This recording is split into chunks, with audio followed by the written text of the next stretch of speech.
Hello, I'm Isaac Hayes III, founder and CEO of Fanbase, and I'm here with a very important message. We are at a turning point in the Black community where we must have equity in the apps we use that scale to billions of dollars. But this time, we own the infrastructure, we own the culture, and we shape the future. And Fanbase is the future. Fanbase combines the free functionality of Instagram, TikTok, and YouTube into an all-in-one platform built for the evolution of social media and monetization. With over 1.4 million users, that's real proof that we are shifting the conversation of tech ownership and equity for creators. So right now, I want you to go to startengine.com/fanbase and invest today. The minimum to invest is $399. That gets you 60 shares of stock in Fanbase at $665 a share. This marks a turning point in Black ownership of social media. If we don't take this opportunity to own social media right now, we will always be customers to our own creations. And that can't go on. So once again, go to startengine.com/fanbase and invest today. We must own the platforms where our voices live, our stories matter, and where our culture drives the world. Thank you. Folks, Black Star Network is here. Hold no punches. I'm real revolutionary right now. Black power. Support this man, Black media. He makes sure that our stories are told. Thank you for being the voice of Black America, Roland. Stay black. I love y'all. All momentum we have now, we have to keep this going. The video looks phenomenal. See, this difference between Black Star Network and Black-owned media and something like CNN. You can't be Black-owned media and be scared. It's time to be smart. Bring your eyeballs home. You dig?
Today is Friday, December 12, 2025, coming up on Roland Martin Unfiltered, streaming live on the Black Star Network.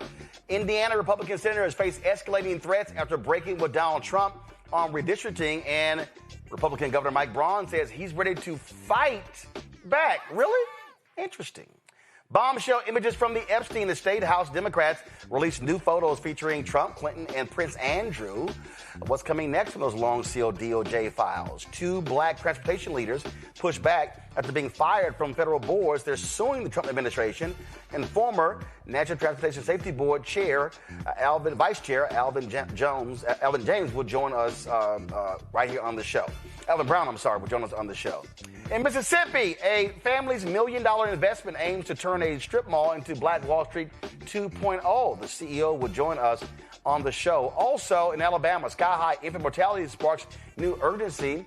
Reproductive justice advocate Tia Freeman will join us on the show. Also, folks, Congresswoman Jasmine Crockett announces this week that she is running for the United States Senate in Texas. New poll comes out talking about the race. We'll tell you about that. And also, I'm going to explain to you how foreign bots and a lot of white progressives are trying to use the issue of Israel and Gaza against her when that is not what people in Texas are talking about. I'm explaining to y'all why that is not an argument to be running on when you're trying to win a primary in Texas. I will explain. Plus, today is the 50th anniversary of the founding of the National Association of Black Journalists. It is time to bring the funk on Roland Martin Unfiltered on the Black Star Network. Let's go. He's got it. Whatever the miss, he's on it. Whatever it is, he's got the scoop, the fact, the find. And when it breaks, he's right on time and it's rolling. Best believe he's knowing. Putting it down from sports to news to politics. With entertainment just for kicks, he's rolling.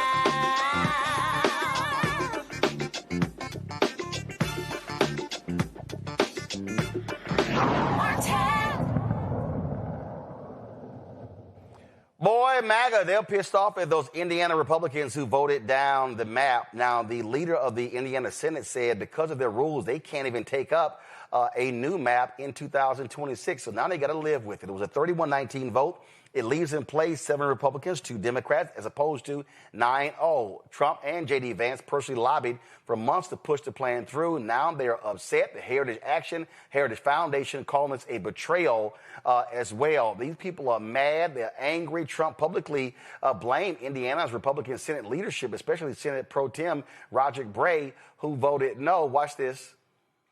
It's funny because I won Indiana all 3 times by a landslide. And I wasn't working on it very hard. Would have been nice. I think we would have picked up 2 seats if we did that. You had one gentleman, the head of the Senate, I guess, Bray, whatever his name is. I heard he was against it. He'll probably lose his next primary, whenever that is. I hope he does, but because he's done a tremendous disservice. I mean, think of it. It's a great place. I love the people there. They love me. You know, we won in a landslide all 3 times. Got tremendous votes. I got record votes. And then there's no reason for doing that. And the Democrats do it to us, so I can't imagine that they do it. But I wasn't very much involved. But there's a man named Bray as I guess, head of the Senate. Was that Bray? Is that the name, Bray? I mean, I'm sure that whenever his primary is, it's, I think, in 2 years. But I'm sure he'll go down. He'll go down. I'll certainly support anybody that wants to go against him. Is that the case? Indiana Governor Mike Braun called the Senate's decision disappointing, pledging to work with Trump to literally challenge lawmakers who he says, quote, don't represent the best interests of Hoosiers. That's sort of weird. Show the senators, of course, who voted against. You see them right here. I don't understand what their problem is. I mean, they're all mad, upset by this. And so here's what gets me. How can you say people don't represent the interests of Hoosiers when these very people were elected by Hoosiers into office? but they're just mad upset that they basically told Donald Trump he can kick rocks. And that's really what's going on here. And so it's just laughable when you begin to see how these folks are reacting, how angry they are, how upset they are, and how these Republicans are talking. I think it's funny. And what they can't stand the fact that they chose to have their own opinion. They actually chose to stand up and say, we think this is not right. We think this is fair. We think this is just. And so some of them have talked about that they were sick and tired of the threats. They did not like the fact that they were being targeted. They did not like the fact that you had, that they were calling in bomb threats. They were attacking them. One woman actually said that she was so angry, she's a grandmother, she said she picked up her son from school, and all he could talk about were all of these text messages that his teammates were getting trashing his grandmother. And that's when she said, oh, hell no. Oh, hell no. Look at this right here. You got this. This is one of these MAGA folks. Let me show y'all this here. And this is how they're operating. These are the assholes that sold out to communist Democrats in redistricting. They are an embarrassment to Indiana GOP voters. Every one of these nitwits needs a primary opponent. Worse, they sold out to communist Democrats for promise of campaign cash. Idiots. Do y'all actually think Democrats were trying to say we're going to give campaign cash to these Republicans? I don't think so. They were not trying to say that. But you see how they respond. They are mad because they can't get their way. Pull it up. This is what it looks like. So they're mad at them. Y'all, these are all hardcore conservatives. But they're mad because they chose to defy dear leader. And that's who Donald Trump is. He is, for them, he is the dear leader. It was another video I saw today, I'm looking for it right now, that I thought was pretty hilarious, where this one of these senators, he stood up and he was like, these are my friends and I can't believe y'all did this. This is not right. This is not fair. This is just unjust. I mean, Democrats, they stole 5 seats. And let me just take y'all back to what happened. Because, see, I think facts are important. You got to be stuck on stupid. You got to be stuck on stupid to stand up and say that Democrats started this in stealing 5 seats in California, when California's action only came about after what they did in Texas. Let me say it again. I have not seen any evidence where Democrats were saying we need to gerrymander maps to pick up seats in 2026. Donald Trump called for 5 in Texas. Texas capitulated. That punk Greg Abbott and Dan Patrick. So they gave him 5. Gavin Newsom said, okay, y'all take 5 from us. We're going to take 5 from y'all. California responded. Then all of a sudden, Missouri chose to gerrymander Congressman Emmanuel Cleaver's seat. Then Ohio and Florida said, oh, we're going to gerrymander too. And all of a sudden, Maryland and Illinois said, oh, that's how y'all roll? We're going to get in on this as well. And then Virginia as well. So if Texas does not gerrymander 5 seats, the domino doesn't happen. North Carolina, they jumped in as well. So if any Republican says that the Democrats, they started this. No, they didn't. This all started because Trump demanded 5 in Texas.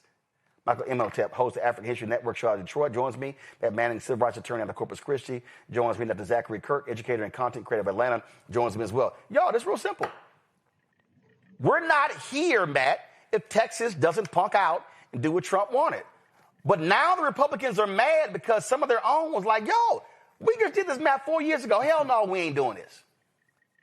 Right. And I'm hoping that this is a harbinger for them finally jumping ship.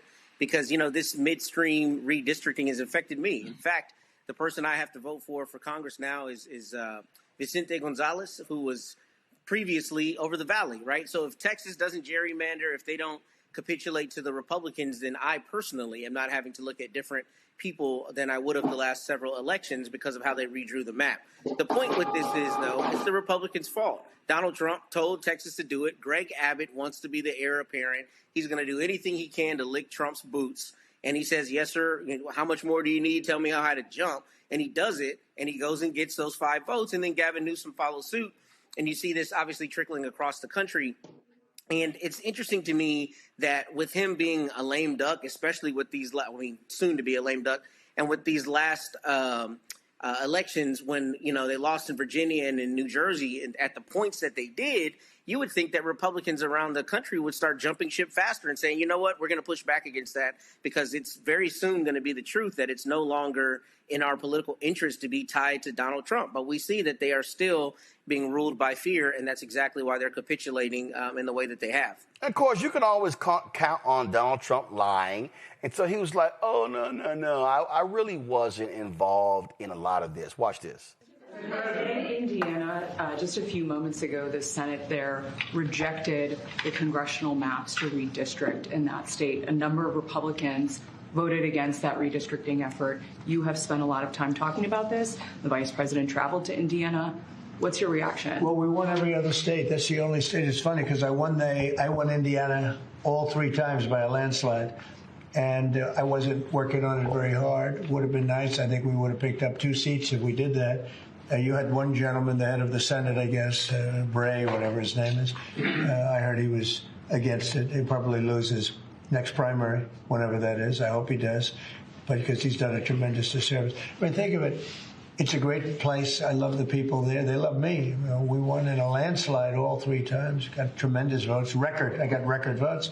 And then there's no reason for doing that. And the Democrats do it to us, so I can't imagine that they do it. But I wasn't very much involved. But Michael, he lying.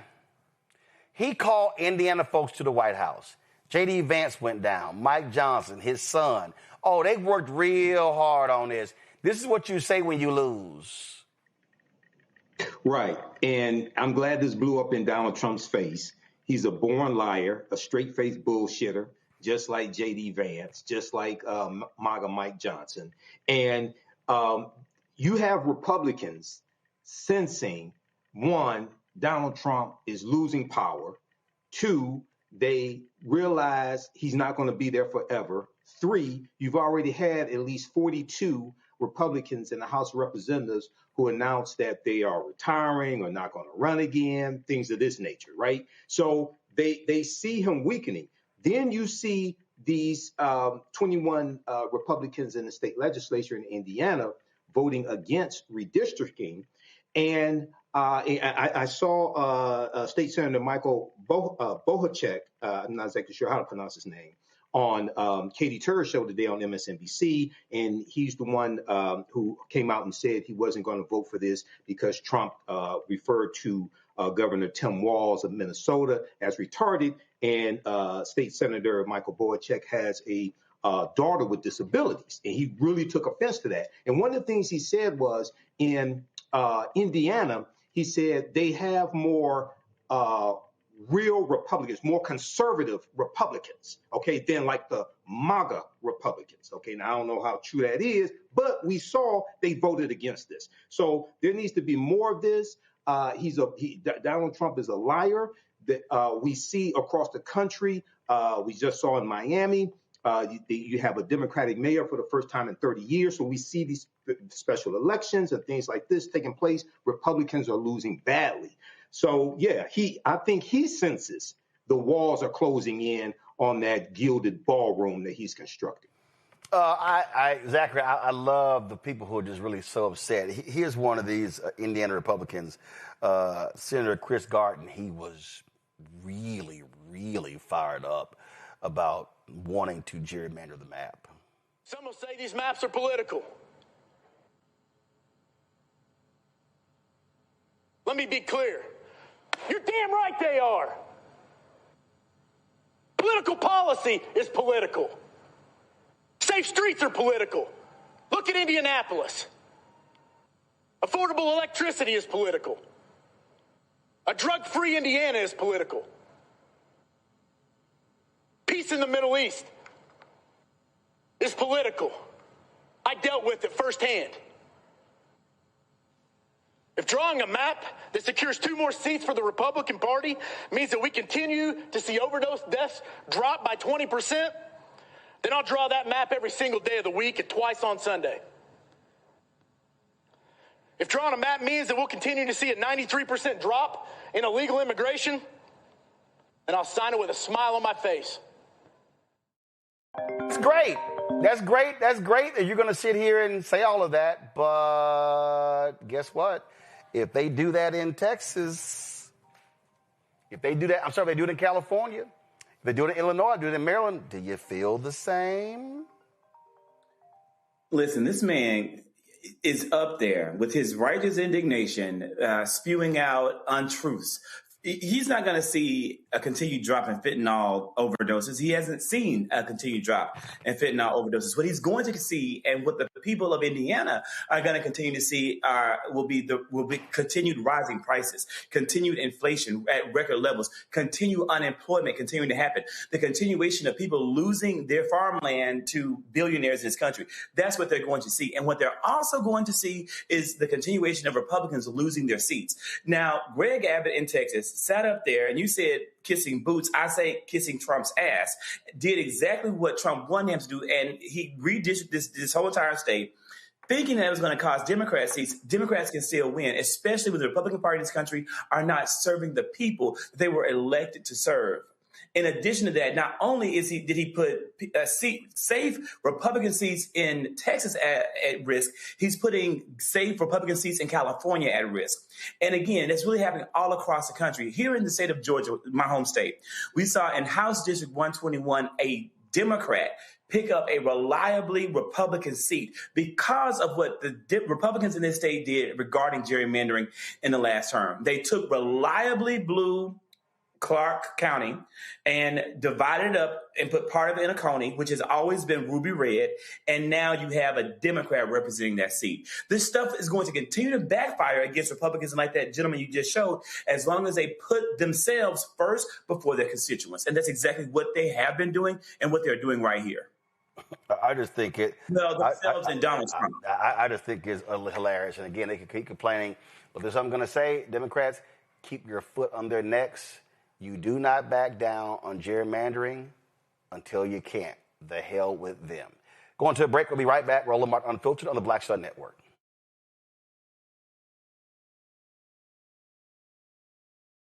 Right now, you have people get up in the morning, and the only thing they can think about is how many people they can hurt, and they got the power. That's the time for mourning. For better or worse, what makes America special, it's that legal system that's supposed to protect minorities from the tyranny of the majority. We are at a point of a moral emergency. We must raise a voice of outrage. We must raise a voice of compassion. And we must raise a voice of unity. We are not in a crisis of party versus party. We are in a crisis of civilization, a human rights crisis, and a crisis of democracy itself. And guess what? You've been chosen to make sure that those that would destroy, those that would hate, don't have the final say, and they don't ultimately win. Next on the Black Table with me, Greg Carr. America is being reshaped in real time by a group of 6 people, unelected and without any checks and balances. By the end of the current Supreme Court session, education, the workplace, who gets to elect our leaders, and so much more could radically change. This week, we reconvene our legal roundtable and look at what the new America may look like and how we should respond. That's next on the Black Table, right here on the Black Star Network. It's your boy Earthquake, giving Roland Martin something to do, because he don't know what to do. He's from Texas. Ain't his fault.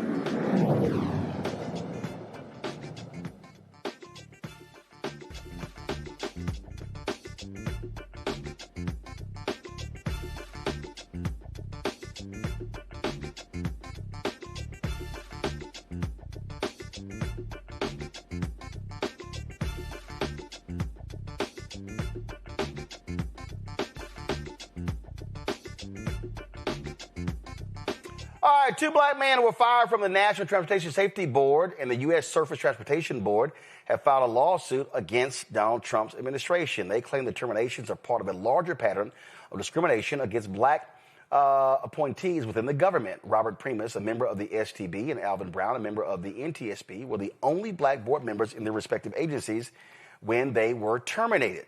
Alvin Brown, the former vice chair of the board, joins right now. Alvin, how you doing? So, first of all, Donald Trump has been firing appointees left and right. But y'all's suit is a little bit different. Other people have said, had this suing saying you didn't have the right. Supreme Court said he did have the right to fire folks. But explain why you're taking this position. Well, because, first of all, thanks for having me here tonight. I was removed abruptly, unlawful movement to move me and Robert off the boards. It's illegal. That's one thing. Secondly, I can't just sit back and watch something that is illegal happen to me, because this is bigger than me. It's about the independent agencies should remain independent. And that's why Congress said it that way, so you don't get involved in politics and focus on targeting people. And unfortunately, this has been a pattern of the administration, targeting African Americans, and I decided to stand up and speak out and challenge the system because it's wrong and it's unacceptable. But you're taking a different tack because others have sued. Yeah, so right. Why do you think this is going to be successful? Well, because there are two things. One, I filed a lawsuit for the unlawfulness, and two, on the discrimination case. So we filed a lawsuit. We amended our suit and filed a lawsuit on discrimination. When we look at the appointees across, it's a lot of black people that have been losing their jobs. That's right. And that's unacceptable. We live this is the 21st century. People work hard to get to where they are today. Qualified African Americans serving their country should have the right for protection and not be engaged in partisan politics in these positions. When we start going through here, we've never seen anything like this. And one of the things that I've said point blank to Democrats is this is somebody who is trying to use maximum power and wants maximum power. And look, you formerly worked in the administration. You were the mayor in Jacksonville. And what I keep saying, Democrats are going to have to wake up and realize this is the new normal. Right. Stop acting like we're returning to old. Republicans clearly are allowing this to happen, and Republicans in Congress are allowing this to happen. That's right. And so I think what Democrats have to do is leverage their resources, their assets, work together. I like what Bernice King said in her book, Hard Questions, Hard Answers. There is tremendous power when we come together and work together when the issue that is clear, a cause that is just, and a purpose that is righteous. And clearly the cause is clear and the issue is righteous. There's no reason in the 21st century that they can't work together and solve the problems in our community, but particularly when it comes to leading and being leadership, they should challenge that. There's Absolutely. No question about it. Questions from our panel. Michael, you first. I have been following this, and I know New York Times has a good piece, Trump fires black officials from an overwhelmingly white administration. I was wondering, what type of support have you all received from others in the Trump administration, African Americans that have been terminated, who felt they were terminated unjustly? And is there any type of support network that you all have put together to support one another? Because it could be devastating. People who are who've worked for the federal government for decades, now all of a sudden they lose their job for no good reason. Yeah, so here's the thing that's so important, and that's why Robert and I filed the lawsuit. We have to protect our rights, and you just can't sit back and think that things are normal. So you have to push back. 1, 2. We don't want them to set a precedent. Why would we allow independent agencies should remain independent? And that was the reason, to be above partisan politics, to focus on the issues. In my case, in Robert's case, we focus on safety. That's all we care about, making sure when you get on that plane to make sure nothing happens. But when it does happen, we want to find out why it happened and make sure it doesn't happen again. So it's all about saving lives. Right now, over 40,000 people die on our highways every year. We need to focus on that issue. And so we've been reaching out. We've got a lot of support. I'm thankful to God that Roland has had me on the show, and I'm sure he's going to have Robert, making sure that we inform the community that we have these issues that they need to be engaged in.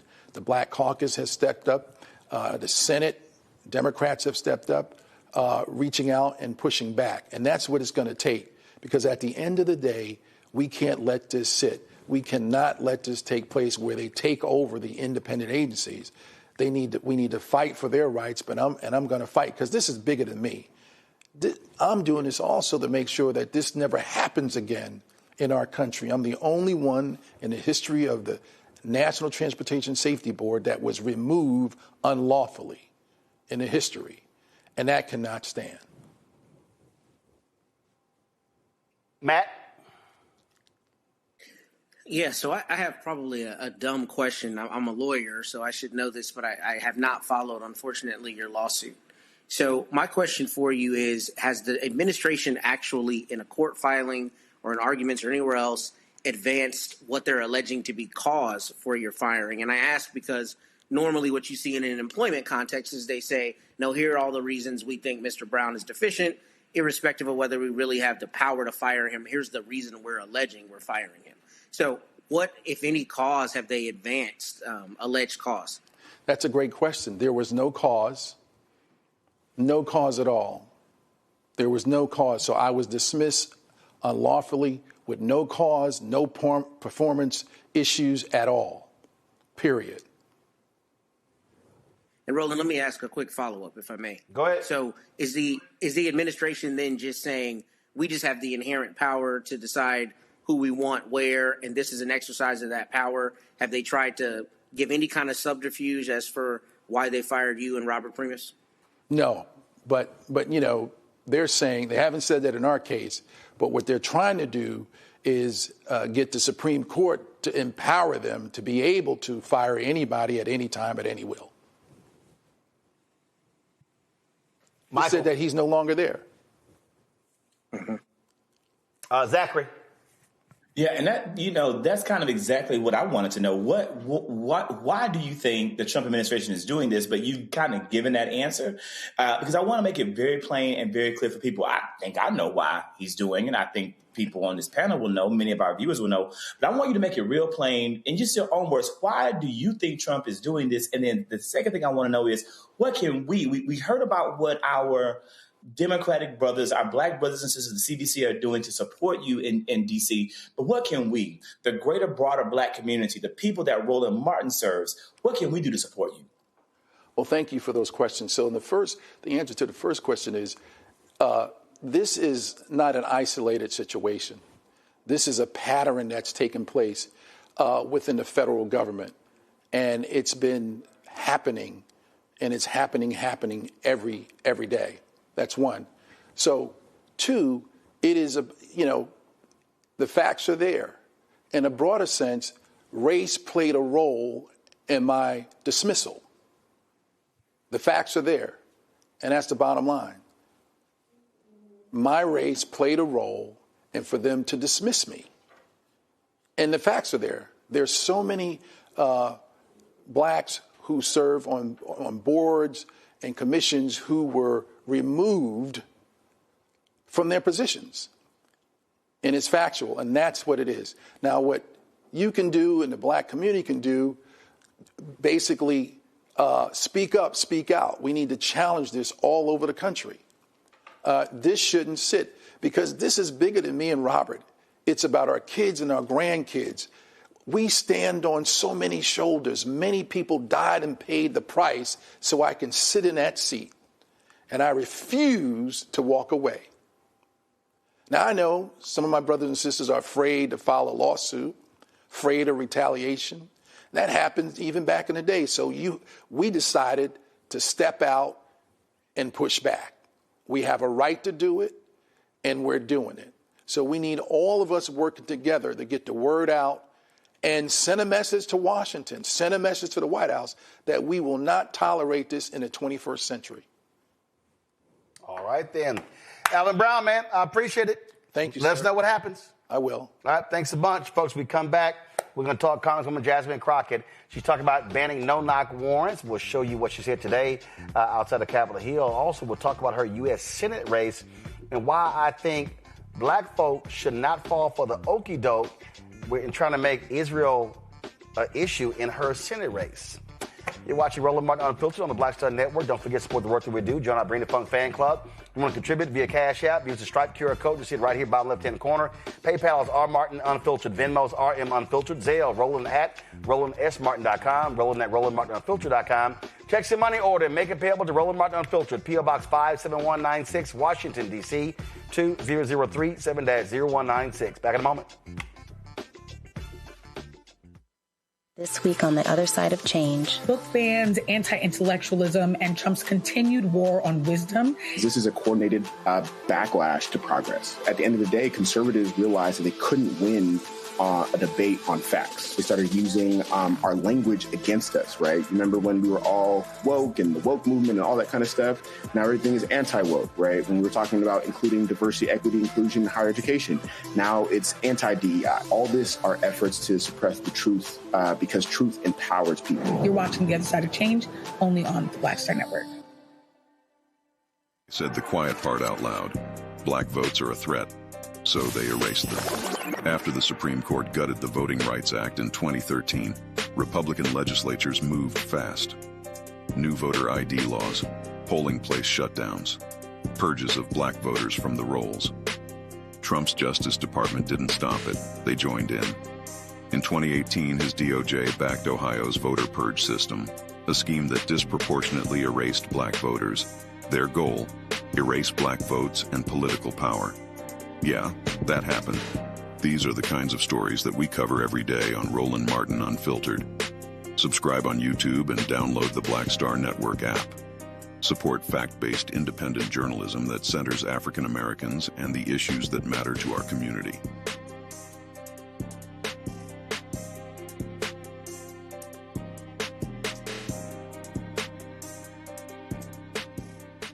I'm Bishop T.D. Jakes, and you're watching Roland Martin Unfiltered.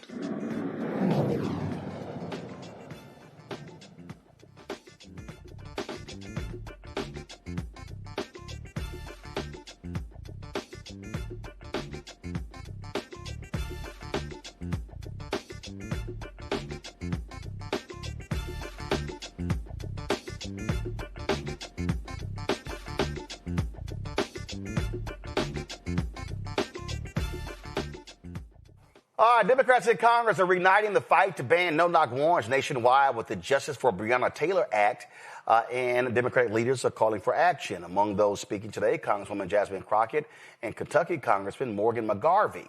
Here's what Congresswoman Crockett had to say.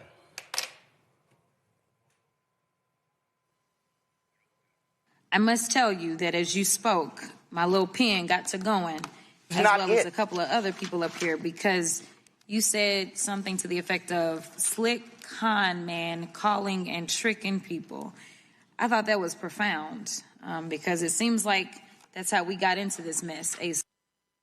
All right, folks, mistake there. That is not the video of Congresswoman Jasmine Crockett speaking about the no-knock warrants. Let me go ahead and get to that right now.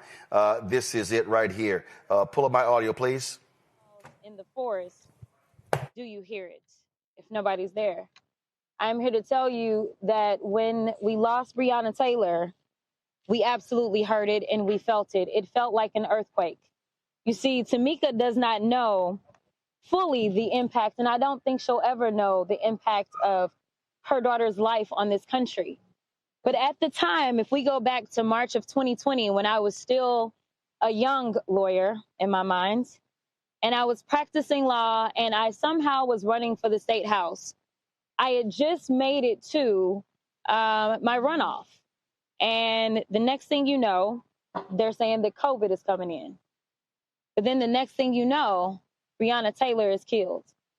Breonna Taylor then is killed and people started hitting the streets. So I did what I've always done in my civil rights role is I hit the streets as well. I wanted to make sure that protesters' rights were not going to be violated. And so as we walked through the streets and we said her name, because there were a lot of people that would not say her name and did not want to look out for getting any kind of justice for her, that is what I was doing, is I was in the streets.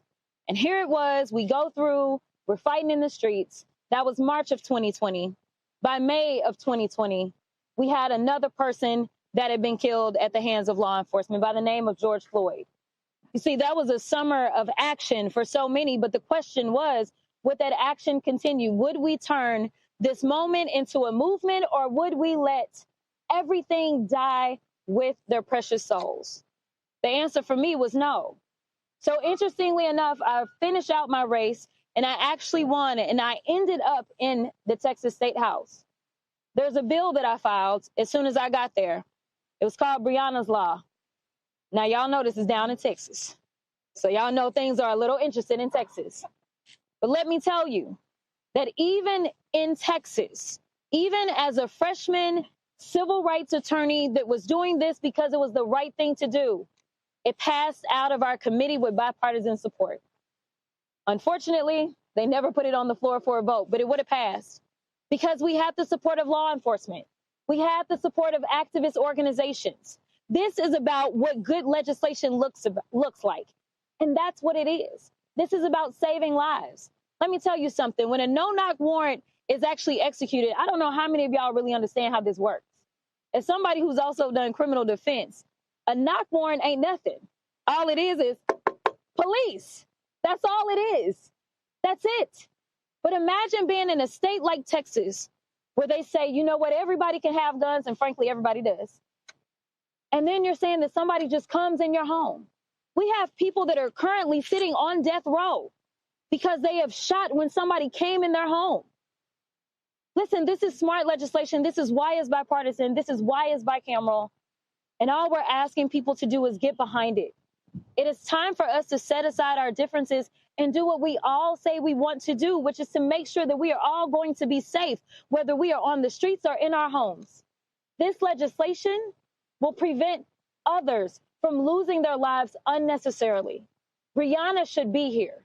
We shouldn't be having this conversation, but we are, because her mama refuses to give up on her daughter.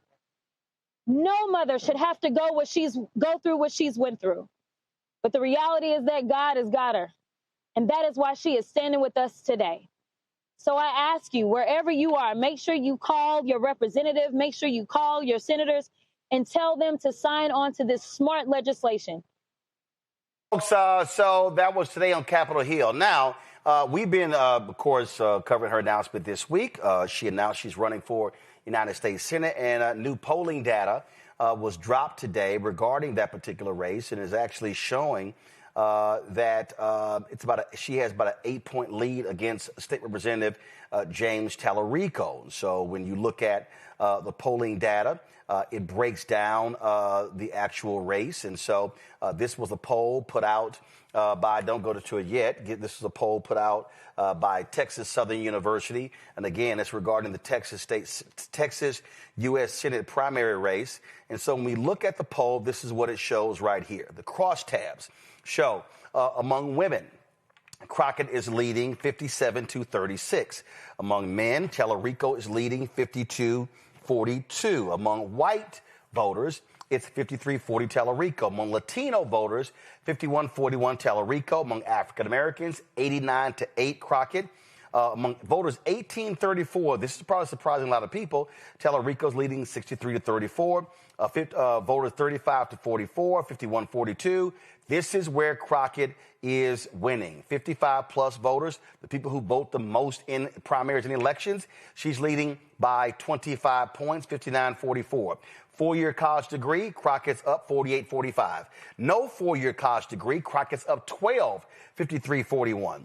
Among Democratic voters, Crockett's up 53-42.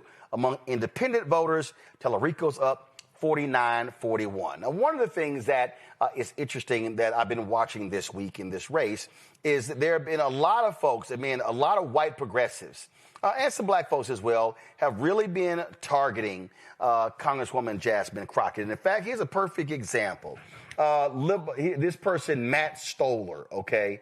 And so he and others have been posting. This is what he says. I really dislike Crockett's propensity to engage in dishonesty and gaslighting when asked about her views. If you support Israel, own it. Plenty of Democrats do that. Don't lie about your record and insult people with questions. Now, earlier today, she was stopped by Ashley Banks of the Griot, and she was questioned about this here. And let me play this for you. Watch this. Listen to this. I know you've seen it on social media where people are saying that some of them aren't going to vote for you because of this pro-Israel stance. What do you have to say about that? What I have to say is that people need to start to do their research and stop falling for the clickbait. Listen, if you loved me before, then what has changed? You can always look at my voting record and know what it is that I have and haven't voted for. But it's quite intellectually lazy if you just sit there and let somebody else tell you something and you don't go and get the full picture. You can always look at my FEC filings and find whatever information it is that you seek. So what I will tell you is that I'm not going to be distracted, because at the end of the day, I can tell you that Texans are concerned about the fact that we lead in uninsured in this country. I can tell you that Texans are concerned because right now jobs are few. I can tell you that Texans are concerned because they can't afford child care. I can tell you that Texans are concerned because hospitals are about to close down. And if you have questions, then you should just go and look at my record. I have nothing to hide. I wouldn't be running for office if I had anything to hide. But what I'm not going to do is allow people to sit here and have me on the defensive about something that they don't even know what they're talking about, because it is very easy to look up who is endorsed by who and to figure that out. That is intellectually lazy for you not to just go and look who has been endorsed. Now, a lot of these progressives have been saying AIPAC backed her. No, they didn't. They didn't. But here's the question that somebody has to ask. How all of a sudden is the Texas Senate race, how is Israel and Gaza a litmus test on this race?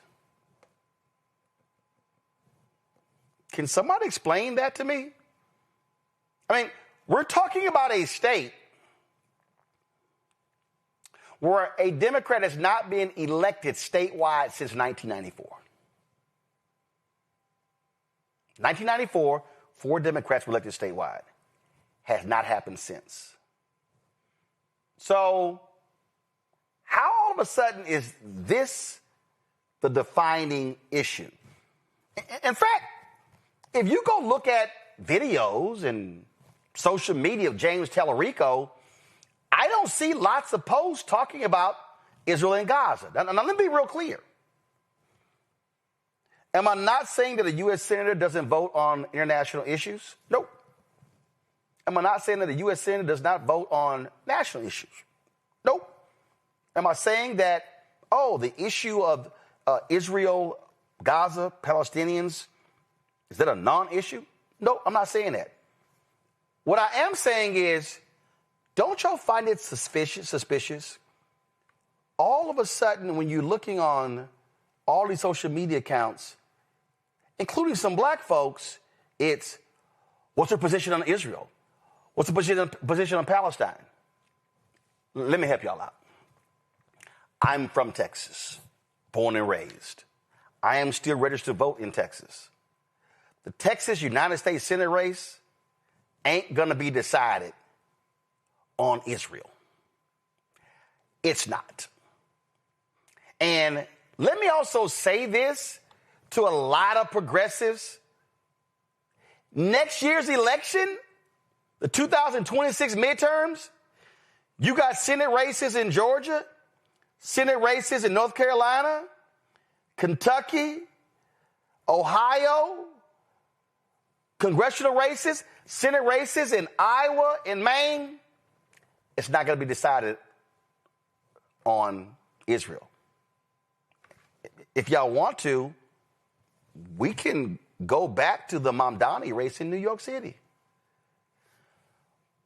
Mamdani's critics tried to make Israel the issue. He said the issue is affordability.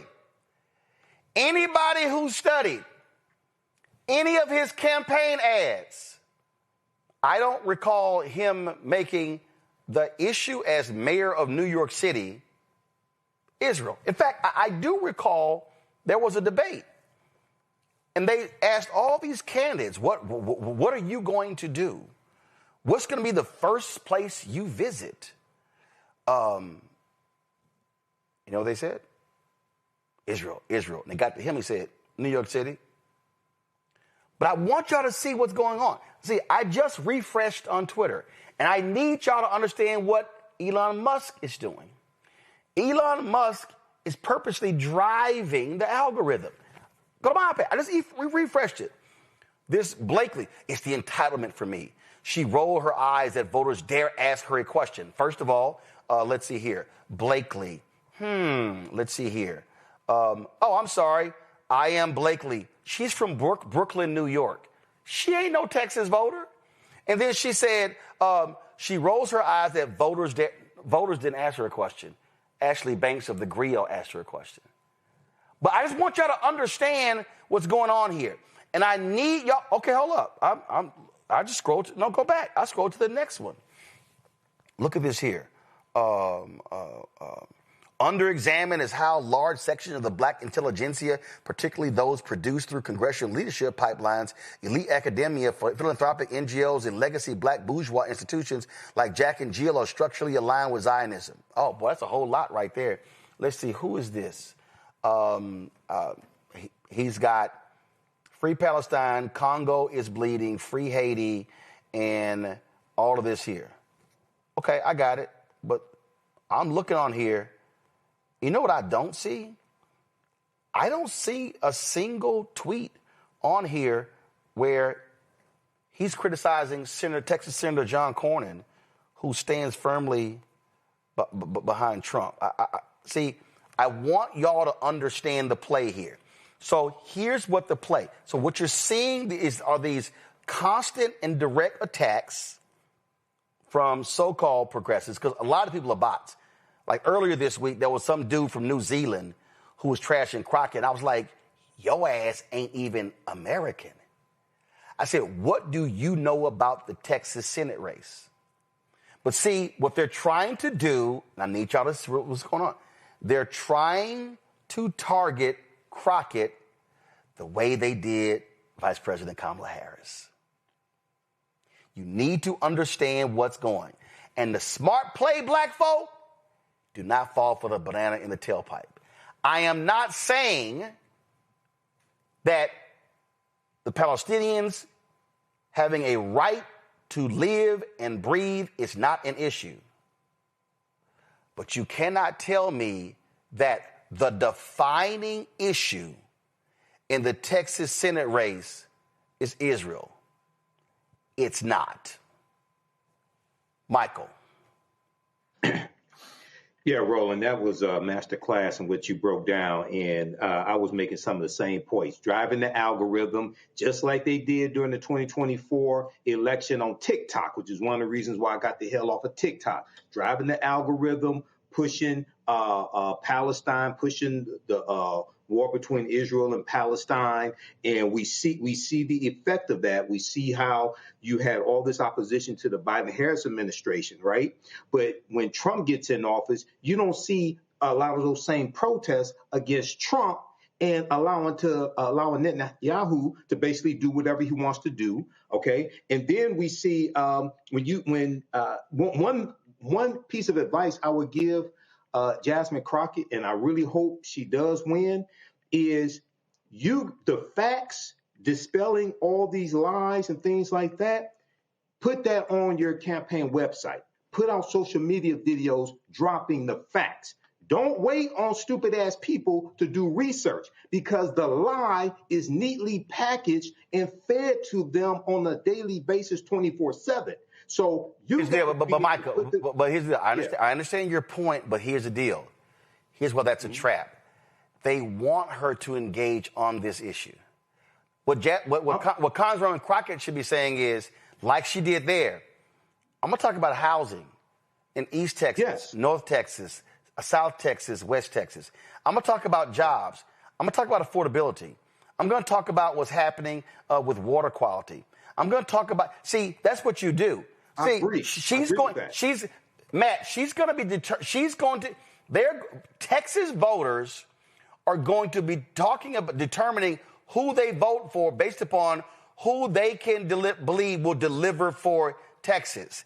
So what these people, like this, like some guy I just saw, he was like, he goes, we won't vote for any candidate who voted to give Israel the weapons they use to blow up babies and burn people alive in tents, or anyone that takes money from AIPAC pro-Israel lobby. This is our red line. You have 3 years. Better get started. Okay, so he's been trashing Crockett. Got it. I'll say, here's the question. All right, what's Tallarico's position on this? Is he on the record? I agree. Now, here's the other thing. Okay, let's just say Crockett wins, Matt. So let's say Crockett wins the primary to this particular professor. So you got Crockett and you got Cornyn. Now who are you going to vote for? Because we know exactly where Cornyn is. See, this is where folk got to I get you can be a one-issue voter, but right now there are some people in Dearborn, Michigan who are really upset right now, and they're like, where are the Democrats? I'm sorry, your city voted for Trump. These are policies you voted for because you voted for the person with those policies, Matt.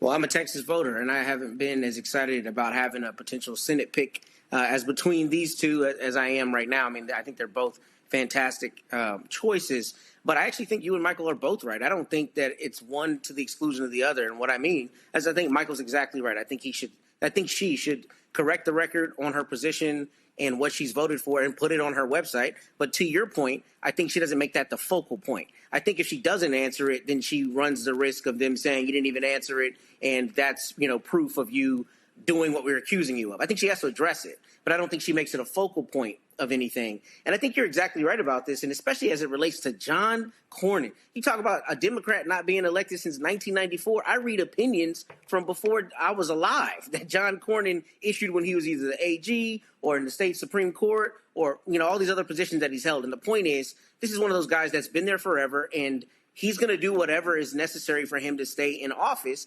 And no one is going to question him about fealty to Israel or fealty really to Trump. Because what's especially interesting about somebody like Cornyn, he's one of the senior people in the Senate, and he has been licking Trump's boots much more vigorously than anybody else for the last several months because he's worried about getting unseated. So what we need to do is keep it real and talk to all the candidates about the same issue, number one. And the bigger thing than all of that is what we have allowed in politics is people to talk to politicians about things that they either have very little control over or no control over. And to that point, in our local judicial races, local judicial candidates were talking about abortion. Why? You call balls and strikes on the criminal cases that come in front of you in the district court. Who cares what your opinion is on abortion? We as voters have allowed those things to co-opt the actual bread and butter issues that these politicians can respectively deal with. And that is a bigger issue. That's an issue of poor education and a lack of understanding how things work. So we can't allow this race to be co-opted by something where she has a small, control over, and that should not control the whole race, because she should be talking about affordability for the 33 million Texans who deal with all the issues that we deal with because of Governor Abbott and his cronies in my hometown there in Austin. Zachary? Look, I'm going to tell you flat out, going back to, Michael, that's why we need you on TikTok, right? Like, I'm a content creator, of course, as well as an educator. And a huge focal point of what I do is combat misinformation and disinformation. And I have never seen any state-based race, any Senate race, any House of Representatives race have the level of misinformation that is organized as I'm seeing around Representative Crockett. And, so that's our job. Like that, yes, definitely put it on the website, put it out there. But it's our job as people who care about democracy, who are doing the work, fighting for the culture, fighting for the people, to educate and inform the people. And that's what I do on social media every single day. And I want to also say, when it comes to these people, Roland, when you put up you call them white progressives, white far leftist, white far leftists and their black friends, okay, and their black friends, they are out there on social media with an organized attack campaign against Jasmine Crockett, paid for by God knows who. I bet you can boomerang that back to Republican conservative money that wants to see her quickly fall in this race. And what you will not see, though, is the same level of scrutiny of Tallarico. And I get that he might be, for somebody, a great candidate or a great person, but I want to say publicly on this platform that I don't feel this man is qualified anywhere near the level of Representative Crockett. He has some more work to do. He has some more growing to do. When it comes to how to reach black people, when it comes to how to reach black people and the issues that are germane to us, he has a lot more research and learning to do. And when you talk about the issue of AIPAC, or you talk about the issue of Israel, or you talk about that, and where Jasmine has voted, don't you dare not talk about where Tallarico has voted. Don't dare forget the fact that during the third special session of the 88th Texas legislature in October of 2023, this man voted with everybody else to support and affirm Israel.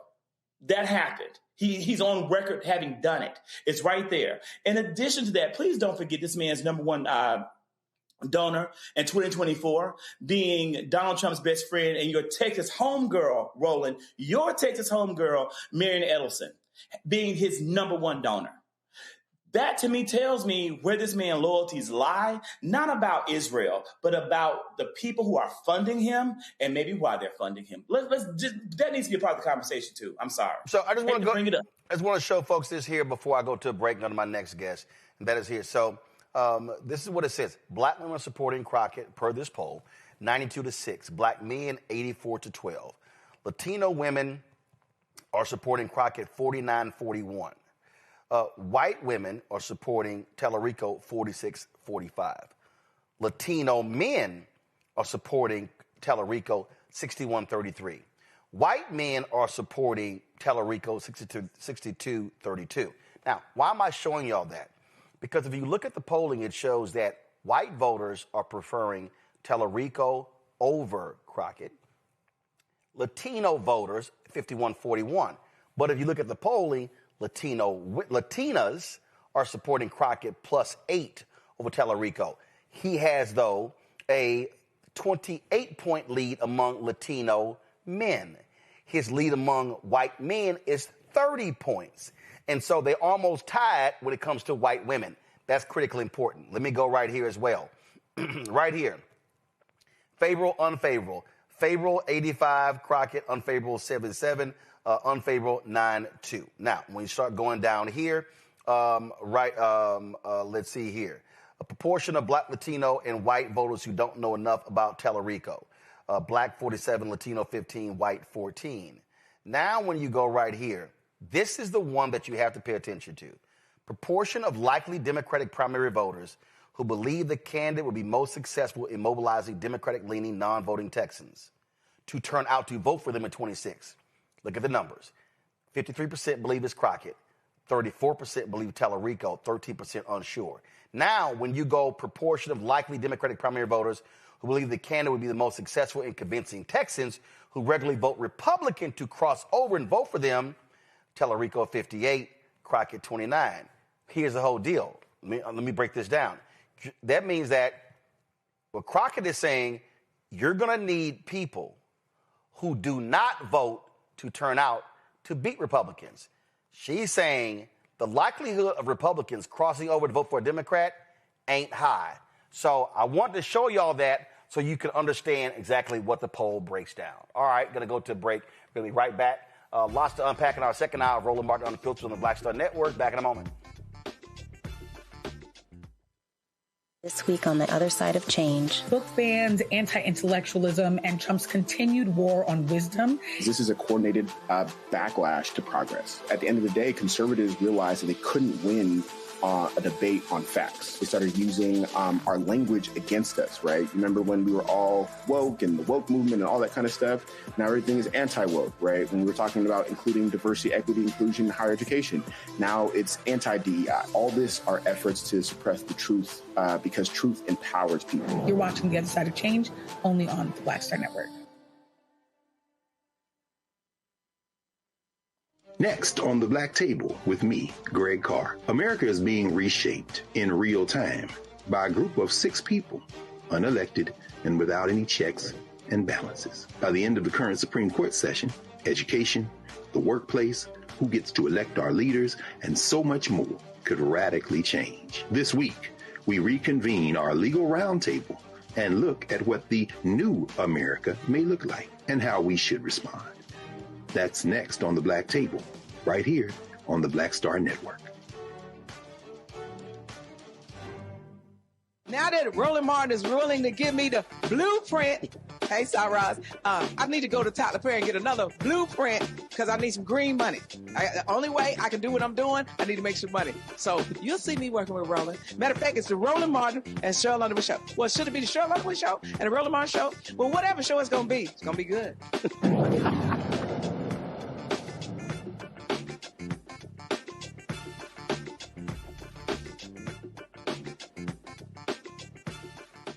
Folks, in Mississippi, a 20-unit strip mall is being reimagined as a launch pad for Black entrepreneurship and community empowerment. The family behind the deal plans to fill the plaza with Black-owned businesses, financial education, and resources designed to close the wealth gap and keep dollars circulating in the community. It's a blueprint, they say, for rebuilding Black Wall Street in Mississippi.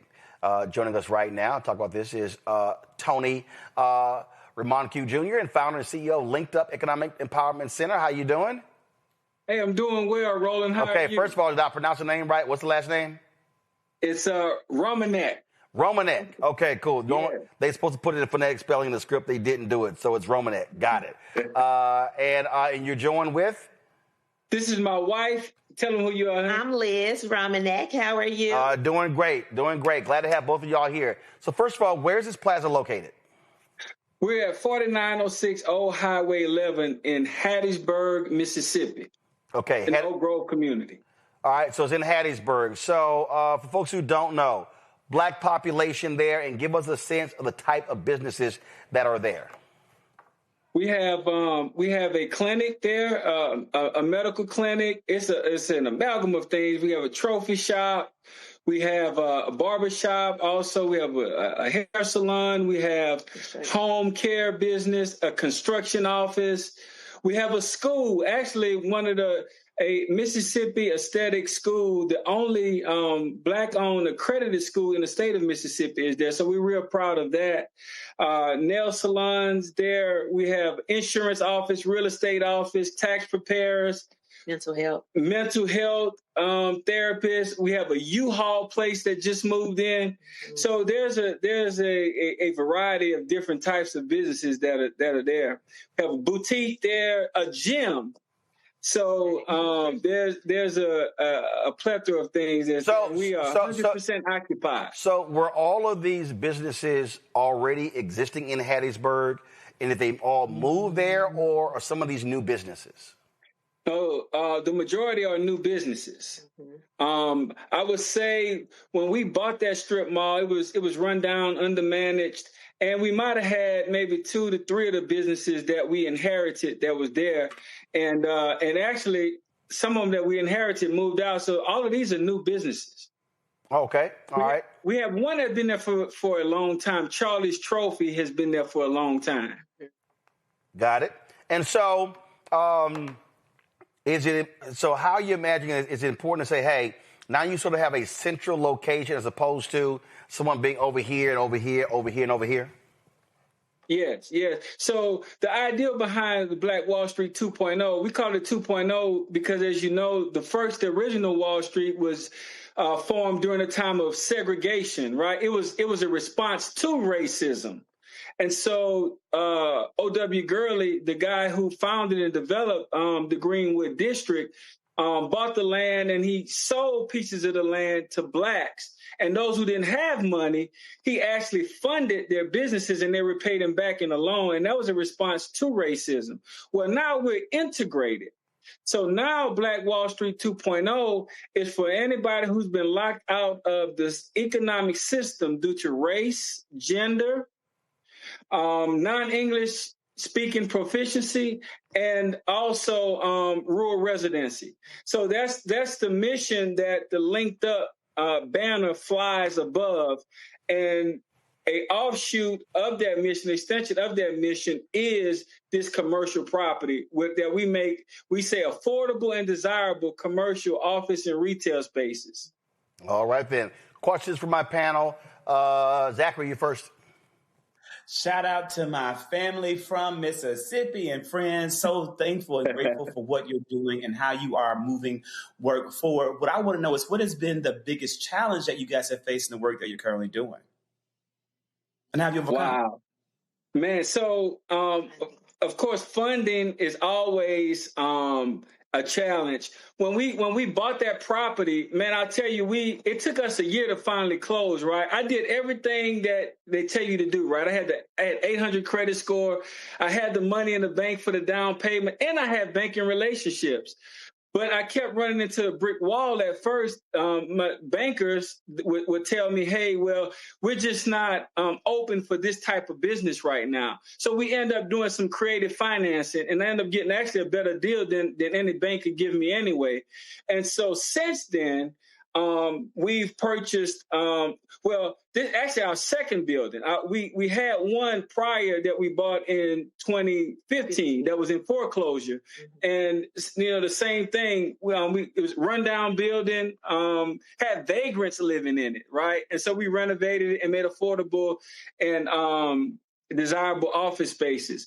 And also, in addition to that, we also have housing, residential, in rural areas that we make affordable and desirable. But as I said, funding is always a challenge. Michael. All right, so this is a great story, and I've taught entrepreneurship for 7 years and have studied Black Wall Street, Greenwood District. So there's a special place in my heart for this. Question I had was two parts. One, do you have an anchor store to drive traffic like a grocery store, which is an anchor store which will drive traffic to those other businesses? And what type of weekend events do you have to drive traffic to those various businesses that you have there at the plaza? Man, that's a great question. Unfortunately, we don't have a grocery store that drives traffic, but the traffic driver is our barbershop and our hair salon drives, and also the school that's there drives businesses there. We also have a local caterer there, Alicia's Creative Catering. Shout out to Alicia. Okay. She does great work, and those types of businesses drive the traffic there. Right. Also, we have a state of the art, I would say, nail salon there. It goes by the name of Polish, and those women are top of the line, and they drive a lot of business. So there's an amalgam of different businesses there that drive individuals to the property. Okay, thank you. Matt? Yeah, so this is a brilliant idea, and I wish you continued prosperity. And my only question is a little bit pessimistic, but I have to ask, in this environment, we know that anything all black is under attack. So what have you seen either from the state of Mississippi or from this Trump administration in terms of attacking y'all for having a homogeneously black business environment like this? Have you had any kind of pushback from the state or federal government? Well, let me say, so it's not all black. We have a variety of businesses that are in the plaza. And that's why we named it the 2.0, right? Because it's the spirit of Black Wall Street, but we're living again in integrated times. So it's for anybody who's been locked out of the system. And on this journey, we know that Blacks are further behind than anybody else on this journey of wealth creation. So we have special attention given to help, Blacks understand business, like profit and loss statements, balance sheets, depreciation schedules, and things like that. And also we have personal finance classes that we teach, and anybody can come, right? Anybody can come. It's open to anybody. So, but to answer your question, pushback is not verbal, but, it's silent stares. Like, who do you think he is, right? But this is not necessarily a racist thing. It's an economic thing. And anybody who understands economics understands that it takes everybody to play in the game in order for economics to work in our cities, in our state, and eventually the world. And our job is to make sure that no one is locked out. All right, then. Well, certainly congratulations. And hopefully folks will support those businesses and we'll see their plaza grow and thrive. All right. Thank you. Thank you, Roland. All right. Thanks a bunch.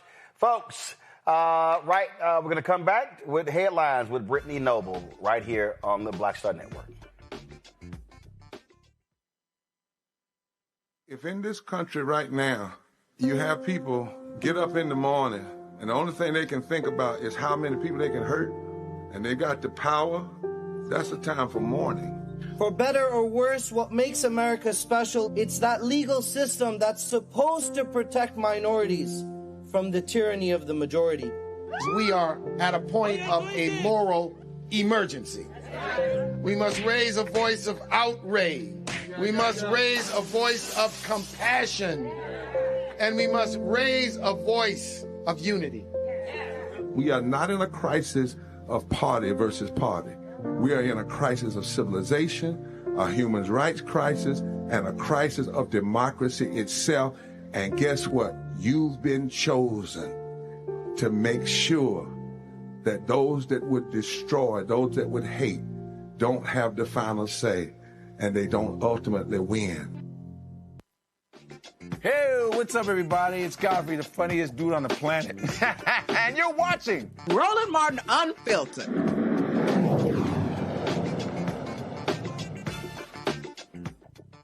Folks, time for our Black Star Network headlines with Brittany Noble. Roland, the Trump administration has ordered federal agencies to eliminate jobs and programs focused on environmental justice, rolling back safeguards that disproportionately protect communities of color. One immediate impact: the Justice Department has now withdrawn from its agreement with the city of Houston to crack down on illegal dumping. A 2023 federal investigation found that a Northeast Houston neighborhood had been overwhelmed by trash, medical waste, abandoned mattresses, even dead bodies. The DOJ concluded that the city had failed to protect residents of the historically Black community of Trinity and Houston Gardens. Under the first year of federal monitoring, dumping sites were cleared more quickly. The city added new workers and sanitation crews deployed new trucks. But with federal oversight now gone, advocates say the city's responsiveness has declined. Well, attorney Benjamin Crump wins a $779.3 million wrongful death verdict in the case of 51-year-old security guard Louis Butler, who died while protecting a cashier. He was fatally shot during a 2023 armed robbery at an internet cafe in Havana, Florida. Evidence showed the owners put the worker at risk by knowing illegal gambling was taking place and not alerting police about a previous robbery. Authorities say the gun stolen from the property during the first robbery was used in the shooting that killed Butler. The verdict stands among the largest negligent security wrongful death awards in Florida history. Well, the U.S. Department of Transportation is waiving $16.7 million in fines against American Airlines over violations involving passengers with disabilities, including failing to provide assistance to passengers and mishandling wheelchairs. Instead of paying the penalty, American will be required to reinvest the full amount into improvements specifically designed to benefit travelers with disabilities. As part of the agreement, the airline will roll out new mobile devices and software upgrades to track and document passenger wheelchairs. Well, Damon Carr reports in the Chicago Defender that Black men are disappearing from America's college campuses. Out of nearly 19 million college students nationwide, Black men make up only 4.6%. At HBCUs, the trend is even more alarming. Black male enrollment has fallen by roughly 25% since 2010. And for those who do enroll, the path to graduation is steep. Only about 40% of Black men who start a bachelor's degree finish within 6 years. Well, according to the Centers for Disease Control and Prevention, about 1 in 6 individuals with intellectual and developmental disabilities also had diabetes in 2020. Those with cognitive and physical disabilities are more likely to live sedentary lifestyles, leading to an increased likelihood of obesity, high blood pressure, and high cholesterol. Reports indicate 30% of individuals with IDD are Black, brown, or low income. Well, those are your headlines for today, Friday, December 12th. Roland, back to you in the studio. All right. We surely appreciate it. Thanks a lot. All right, y'all. So I've really been watching all of this stuff happening in Minneapolis. How Donald Trump is attacking Somali Americans. But y'all do know a lot of these same folk endorse Trump. I mean, it reminds me of Dearborn, Michigan, where that happened as well, where the Democratic mayor, pull up his quote. The mayor of Dearborn, Michigan, complained that Democrats weren't doing enough to pull the graphic up. I want the video, I want the graphic. Okay, yeah, there's a graphic. There's a pull quote that it wasn't doing enough to stand up against the hate that they had been facing. And I thought that was interesting because, well, the very people who you support are the people who are in your town. They're the same people who literally voted for Trump. It's like the farmers complaining about the tariffs. Y'all voted for them. So how y'all mad? This was the quote in the Washington Post from the mayor of Dearborn. He said, the fact that we do not have a strong counter response from Democratic elected officials at all levels of government is the most frightening, especially when the vitriol is coming from the highest office in the world. Communities are looking for people with courage, people with a backbone who are willing to stand up. Okay, I get that. I get that. But Trump won Dearborn. So shouldn't the mayor be challenging people in Dearborn, leaders in Dearborn who supported Trump? I mean, same thing in Minneapolis. This is a video of Somali American leaders endorsing Donald Trump in the 2024 presidential race. And the reason why is because he's a fighter. That's it. We like fighters. More importantly, the left left us. They left us. 33% of our kids at third grade cannot read at grade level. We went from the 6th to what? 19 now? In Minnesota in education? I mean, we are failing in every standard. 8th graders, 60% cannot do math at grade level. These are our kids. We talk about economic conditions here. Our conditions is horrible. We can't afford anything as working class and middle class people.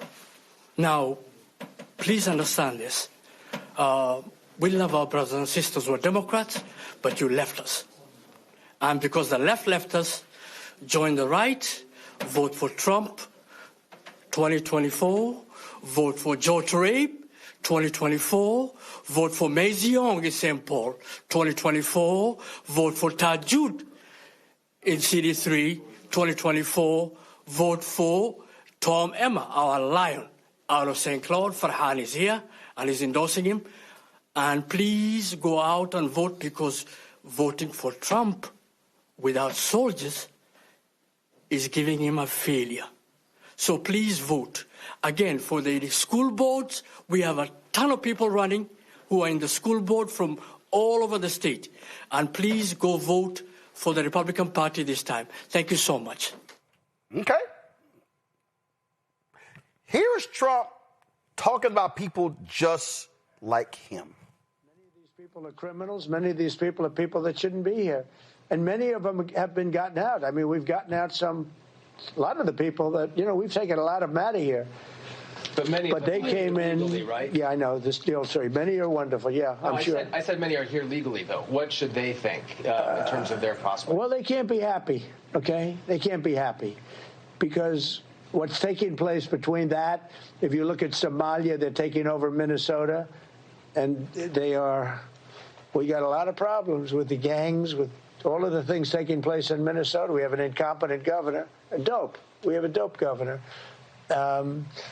They can't be happy about what's going on. And if you talk about the Afghans, there's a problem because so many bad ones came in on the planes. They just walked in. Whoever the strongest people were physically in a way, but whoever the strongest, they got on the planes. There was no checking. They just swamped the planes. They took off. We had no idea who they were. Yeah, do you want to ask a question behind? Me? Hi, sir. Happy Sure. Thanksgiving. Hi.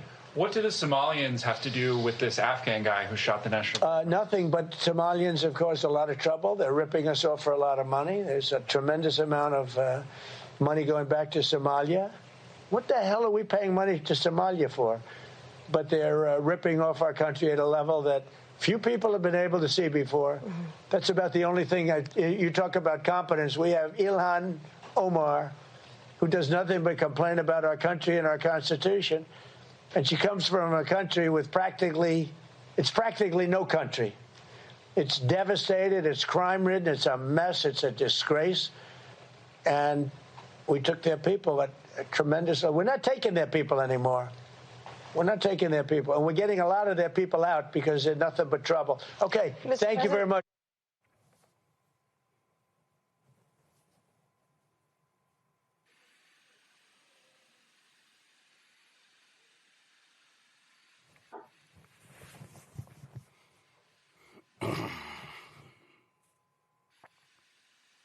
I wonder what that Somalian is saying right now. You got Muslims in Dearborn. Oh, they're complaining hard because MAGA's there protesting them. You got Latinos crying. Oh, my God, I voted for Trump. I can't believe they've deported my husband, my wife, my mom, my dad.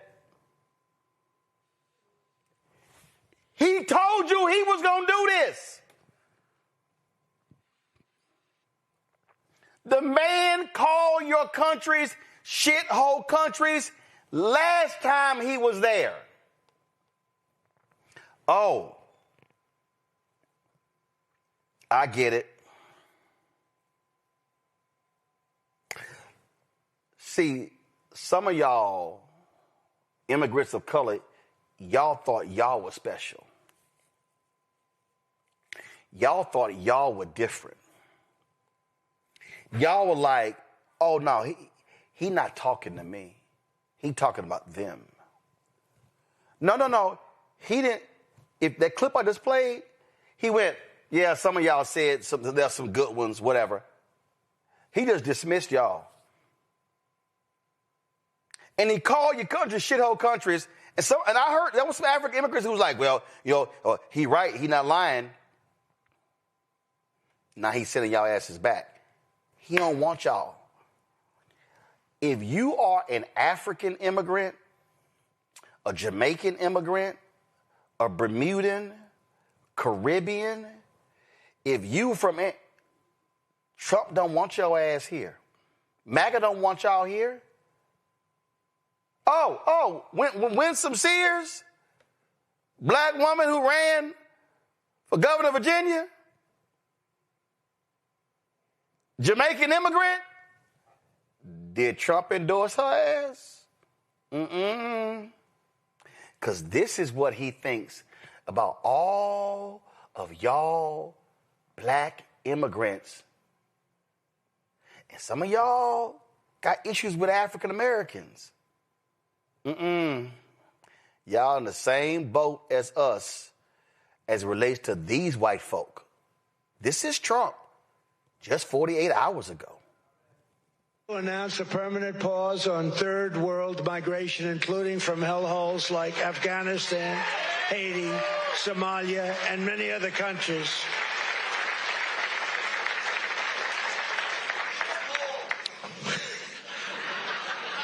I didn't say shithole, you did.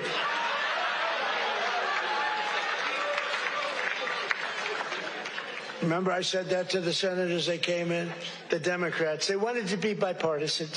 So they came in and they said, this is totally off the record. Nothing mentioned here. We want to be honest because our country was going to hell. And we had a meeting. And I said, why is it we only take people from shithole countries, right? Why can't we have some people from Norway, Sweden, just a few? Let us have a few. From Denmark, do you mind sending us a few people? Send us some nice people, do you mind? But we always take people from Somalia, places that are a disaster, right? Filthy, dirty, disgusting, ridden with crime. The only thing they're good at is going after ships. That's how he feels about y'all. Now, I know some of y'all, again, some of y'all think y'all are the special immigrants.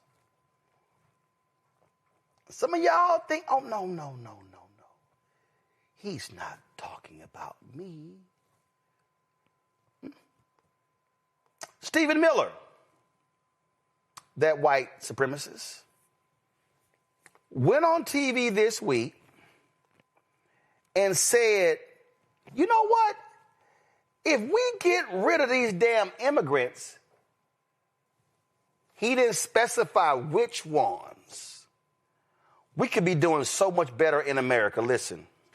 We talk about test scores. Well, if you subtract immigration out of test scores, all of a sudden our test scores skyrocket. If you subtract immigration out of health care, all of a sudden we don't have nearly the size of the health care challenges our country faces. If you subtract immigration out of public safety, all of a sudden we don't have violent crime in so many of our cities. Issue after issue, we talk about these things that they just happen to us. The schools just suddenly fail. Violent crime just suddenly explodes. The deficit just suddenly skyrockets. These are a result of social policy choices that we made through immigration. Matt, what Trump and his people are saying is, we want white people. We want white immigrants. And I hope these black and Latino immigrants are paying attention because they don't want y'all asses here. So I think it was Francesca Ramsey that said, I never thought the leopards would eat my face. I think that was the entire preceding part of this segment. That's all it is. It's people, like you said, who thought they were going to be the special one that was not going to be on the shit end of Trump's stick, and they are there now. And you're right. That's all it is. They could not be clear about wanting whiteness. I mean, that's why Brother Alvin Brown was on the show earlier, right? The only people they're firing are black people who have ascended to these positions. It's very clear. They're not hiding that fact. And, you know, that's a linchpin of their policies, that they just want whiteness. And, you know, they're not hiding that fact. And to me, I don't understand how any person after the first Trump administration, especially somebody from an immigrant population, considering his long history before he was ever president of how he treated non-white people, could vote for him and then act aghast when he does exactly what he told you he was going to do, what he has said, the rhetoric, and, you know, the people that surround him. None of this is surprising. It's just more brazen now. And I think what he has done is foment a lot of that same desire to be openly hostile to non-white people and to desire a white world for your average white American who has felt embattled for whatever, decades, right? Now they're coming out and a lot more brazen about, espousing these kinds of thoughts. But these are also the same people who will tell you in Texas that they're proud Czechs or proud Germans and their families have been here for X number of, generations when they immigrated here. And they will one-off their own immigration. But when it comes to anybody that doesn't look like them, they will call them everything but a child of God. All right, Matt, and then you got to go. I appreciate it. Thanks a lot. Real quick, though, before I go, at some point we're going to talk about how Texas beat A&M. You keep trying to escape it. I'm not going to let you. I'm sorry. So, the college. Whenever you're ready for that. I got a question. I got a question for you. No. I got a question for you. No. I got a quick question. Did you hang your jersey up? Because y'all not in the playoffs. All I know is. Hold on. Are y'all in the playoffs? Beating y'all. In fact, we tried. I've been on this show. In fact, we tried to help y'all get into the playoffs because. But you know what? I'm only talking to playoff teams. Did Howard make the? Wait, hold up. Did your actual school Howard make the playoffs? Oh no, I'm sorry. That's Prairie View. Hold up. That's Prairie View in Jackson.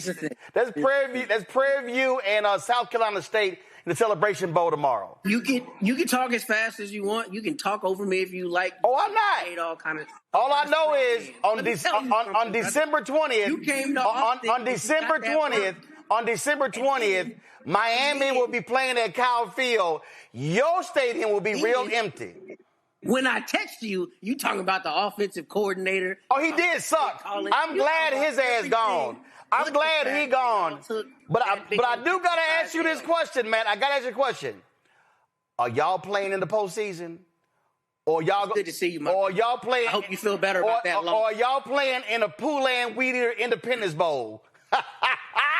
Say what you need to, bruh. Guess what? You've been running, and you know the time was coming. And you are 9-3, and you're not the top 12 teams left. There we go, Zachary. These immigrants they have learned a valuable lesson. Trump don't want y'all. He took your votes, and y'all believed the okie doke, and now he's crushing y'all. First off, as a Mississippi State Bulldog, I don't know if I can say shit because we sure ain't playing nowhere in the You can't say a damn thing. I don't even know if y'all even were bowl eligible. We are not. There you go. But our day will come back. We will one day we will rise again. No, you won't. Roll it. When you look at what happened with the Somali community in Minnesota, and you hear that rhetoric, I have such torn feelings. I do not want to see any community terrorized by ICE. I don't want to see any community in America. But when I hear, like the gentleman that you highlighted, now I've actually seen multiple videos of this man who has said things about Trump, who Trump has called his children garbage. Trump called this man's children garbage, and he is still defending it. This man literally said he still supports Republicans in this country. To this day, he still supports them. I have heard other Somali American voters from Minnesota say the exact same thing. So I'm really, really torn.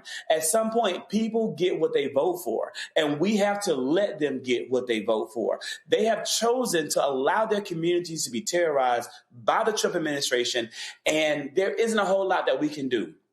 The real root cause of all of this is anti-blackness in the African diaspora. That's the damn problem. That's a big piece of it. And somehow, somewhere, we're going to have those hard conversations with our brothers and sisters inside the diaspora and outside the diaspora and talk about why we're here and what we can do about what bullshit they have subscribed to that makes them think that they do not want to be a part of the greater collective. That's really one day, maybe not in this lifetime, but one lifetime thereafter, that conversation is going to have to happen because it's only getting bigger and bigger. And things like we talked about Twitter earlier, social media only exists right now in some platforms to continuously divide us and create even bigger divisions. And we've got to find a way to overcome that so that we can win the bigger picture, the bigger prize. These folks are learning the hard way, Michael. There's a reason we say hashtag. We tried to tell you. There's a reason why we say on this show, don't blame me. I voted for the black woman. Absolutely, Roland. And I've been talking about this at the African History Network. I've been posting about it. The gentleman that you showed in the beginning, his name is Mohammed Amin Ahmed, and he was interviewed by Whitney Wild on CNN. And he said that his children are not garbage. And he said he hopes Donald Trump differentiates between the good Somalians and the other ones. And he didn't. I'm paraphrasing. He didn't. Oh, hell no. See, this is what we've been talking about here on this show. This is what I've been saying. White supremacy and racism attacks all black people, regardless of your religion, regardless of your country of origin, regardless of the language that you speak. Dr. John Henrik Clarke, one of our great Grandmaster Scholar warriors, whose picture you see behind me, he told us that the white man is a better Pan-Africanist than you because he don't want none of you. And this is what this white supremacist Donald Trump continues to show us, revoking temporary protective status from Cameroonians, Haitians, Somalians, things of this nature. Now, what we're seeing here is him focusing in on Somalis, attacking a black woman, Representative Ilhan Omar. And the reason why so many Somalians, some of them, why they supported Trump, we have to be honest. Amongst many Muslims, many Muslim men are sexist. And this is why a lot of them voted in Dearborn, Michigan for Donald Trump against Vice President Kamala Harris. So you can't, on the one hand, say that you voted for Trump because you thought he'd be better for the economy, but 23 Nobel Prize winning economists said that Vice President Kamala Harris' economic policies would be better for America than Donald Trump's because they analyzed both of them. You can't say you voted for the economy when Goldman Sachs said the biggest boost to the U.S. economy will come from Vice President Kamala Harris's economic plans instead of Donald Trump's. And they said it's mostly from increased tariffs on imports and tighter immigration policies that will hurt the economy coming from Trump. So the economists are telling you this. Yep. No, and we have to have a conversation with our brothers and sisters in the diaspora, and we have to understand the same people who taught black people to hate many of us taught the Africans in the diaspora to hate us as well. This is coming from white supremacy. So we have to have this conversation. Well, it's real simple. You're going to learn today. You're going to learn today.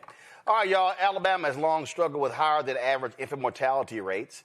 According to the Alabama Department of Public Health, the state's infant mortality rate was 7.1 babies per 1,000 live births that died within the first year of life in 2024. That number is even higher for African Americans in the state. According to the ADPH data, the infant mortality rate among black folks in Alabama, the rate was 11.8 per 1,000. For white folks in Alabama, 5.4.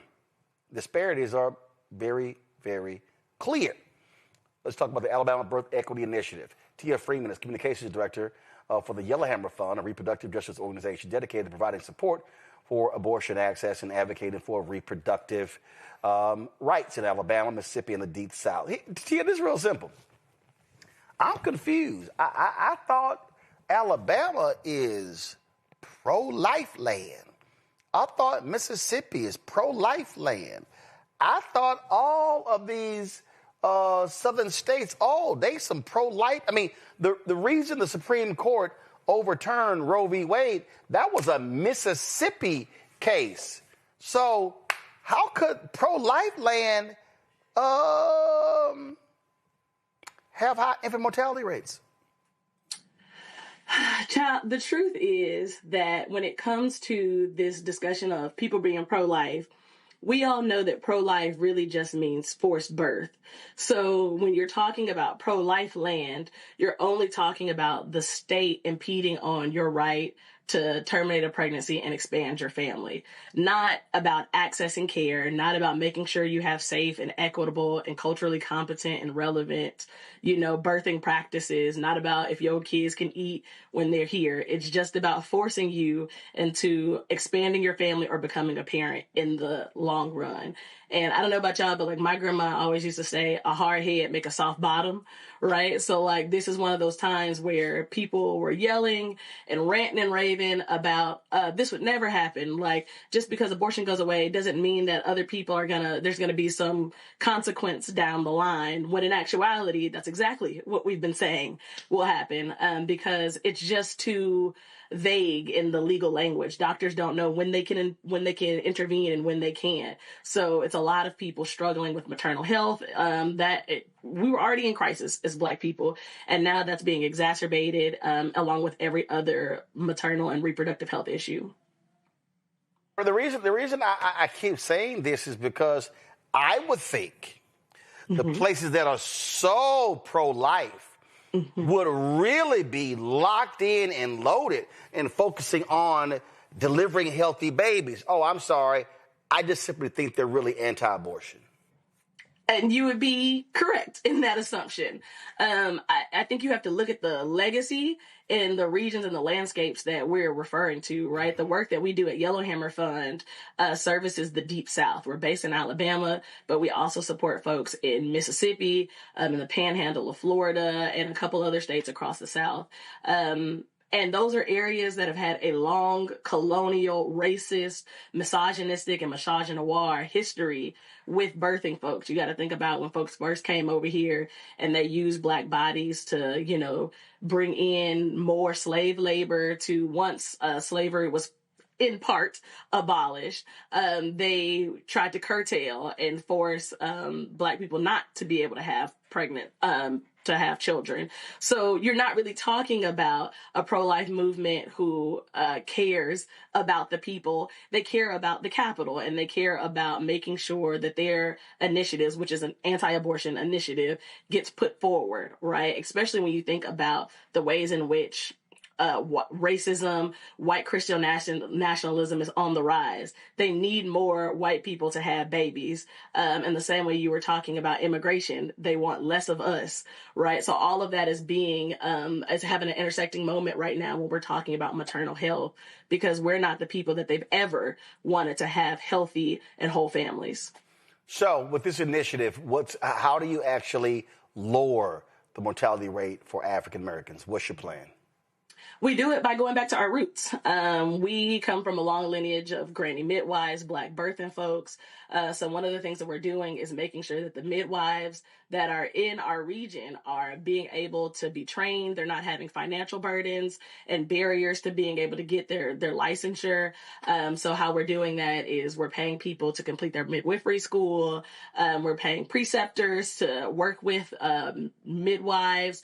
And we're making sure that people are getting culturally competent care, right? This is not just about having certain access to certain legal rights, right? Where you have the right to something or you don't have the right to something. This is coming from a reproductive justice framework where people are able to really have comprehensive care that honors the dignity and humanity that they're coming with and also respects the cultural nuance that we're all living in. So along with paying for midwifery services, we're also expanding that care into rural areas to make sure that as hospitals are being extracted from rural communities, that we're filling that gap by making sure they still have access to quality health care along with resource distribution.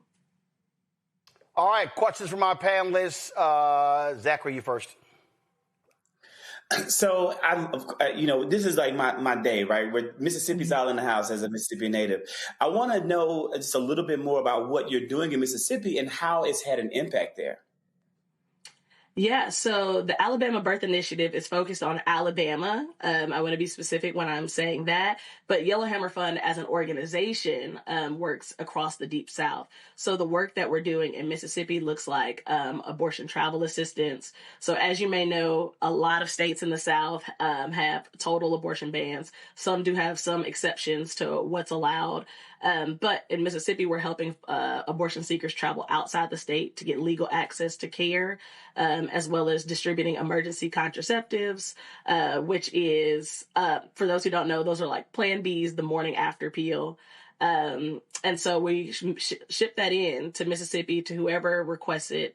That way they can have that either provisionally, so in case they need it down the road, or if they need it because of an instances where they need access to emergency contraceptives. Yeah, very briefly, because my nieces, all my family still lives there. What can we do? Like, how can we get more information? How can we support what you guys are doing, specifically for my family and friends in Mississippi? Yeah, you can go to our website. It is www.yellowhammerfund.org. That's where they can get access to the emergency contraception through the mail. They can also keep up with all of the things that we have going on. In 2026, we're expanding family justice to Mississippi. Our family justice initiatives looks like making sure folks have diapers, making sure folks have formula, supporting families. So a lot of times when we're talking about reproductive rights, we're only centering abortion. At Yellowhammer Fund, we really want to be comprehensive and center reproductive justice as a whole, which means also supporting families who want to have families and expand their families. And then you can follow us on social media at Yellow Fund across all platforms, Instagram, Facebook, LinkedIn, Twitter, Blue Sky, all the things. Michael. Tia, when we go back 100 years or go back to the late 1900s or late 1800s, I should say, midwives were more popular back then, okay? And then women started having more babies in hospitals, and then they fell out of favor. Now, in the past 10 to 15 years, we see a resurgence in the popularity of midwives, doulas, in the African-American community. What do you attribute that resurgence to? And why do you think, why is it healthier, so to speak, to have a midwife than just a traditional birth in a hospital? It boils down to the medical industrial complex wasn't working for us. The reason that we started having births take place in hospitals had less to do with the fact that we lost favor with our own midwives and doulas, and more to do with the fact that capitalism always gonna cap. Doctors started developing obstetrics a lot more and seeing that that was something they can get money from. It could be profitable for them. They started shifting folks in, criminalizing and demonizing midwifery and doula services, thereby forcing people to go into hospitals. And I think now we're coming back out of that when we see that the numbers aren't lining up with the care. So we've been forced into hospitals, but yet we're having an endemic of maternal crises. People are losing their lives. People are becoming disabled. People are just having traumatic cultural experiences. And so now they're trying to get some of that autonomy back by going back to more ancestral practices, like midwives and doulas, that are more in alignment with making sure we have safe and supported birthing practices. All right, then. Tia, if people want more information, where do they go? They can follow us on social media at Yellow Funds, and then they can also go to our website and go to ABEI, which is Alabama Birth Equity Initiative. That's the website for the coalition, and you can find all information you need to figure out how you can support us both financially and how you can make sure that you get access to resources. All right, we appreciate it. Thanks a lot. Yeah, thanks for having me. All right, folks, going to a break. We come back. 50 years of the National Association of Black Journalists. Anniversaries today. We'll talk about that next right here on Roland Martin Unfiltered on the Black Star Network. This week on The Other Side of Change. Book bans, anti-intellectualism, and Trump's continued war on wisdom. This is a coordinated backlash to progress. At the end of the day, conservatives realized that they couldn't win a debate on facts. They started using our language against us, right? Remember when we were all woke and the woke movement and all that kind of stuff? Now everything is anti-woke, right? When we were talking about including diversity, equity, inclusion, and higher education, now it's anti-DEI. All this are efforts to suppress the truth because truth empowers people. You're watching The Other Side of Change, only on the Black Star Network. Hey, I'm Tasha Cobbs, and you are watching Roland Martin Unfiltered. But I need a little filter. I need something. Blow me out. Make me look 35.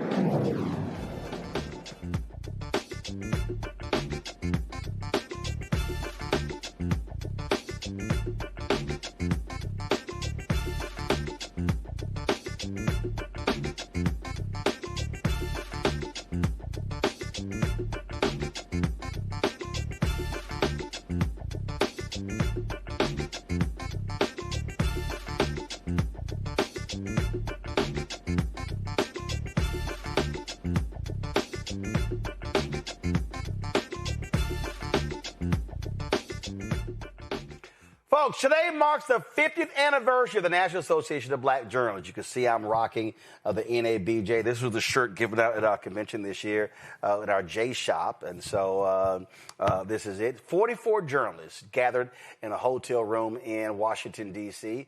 To launch what is known as NABJ. These pioneering black journalists were catching lots of hell in newsrooms, and they decided on December 12, 1975, that they needed a trade organization to speak to and represent the interests of NABJ. The first president was Chuck Stone, my alpha brother. Chuck Stone, of course, and there's no shock that the color scheme of NABJ is black and gold. And so it launched on this day all across the country over the last year. There's been a documentary airing at film festivals telling the story of NABJ. This here is a preview of that documentary.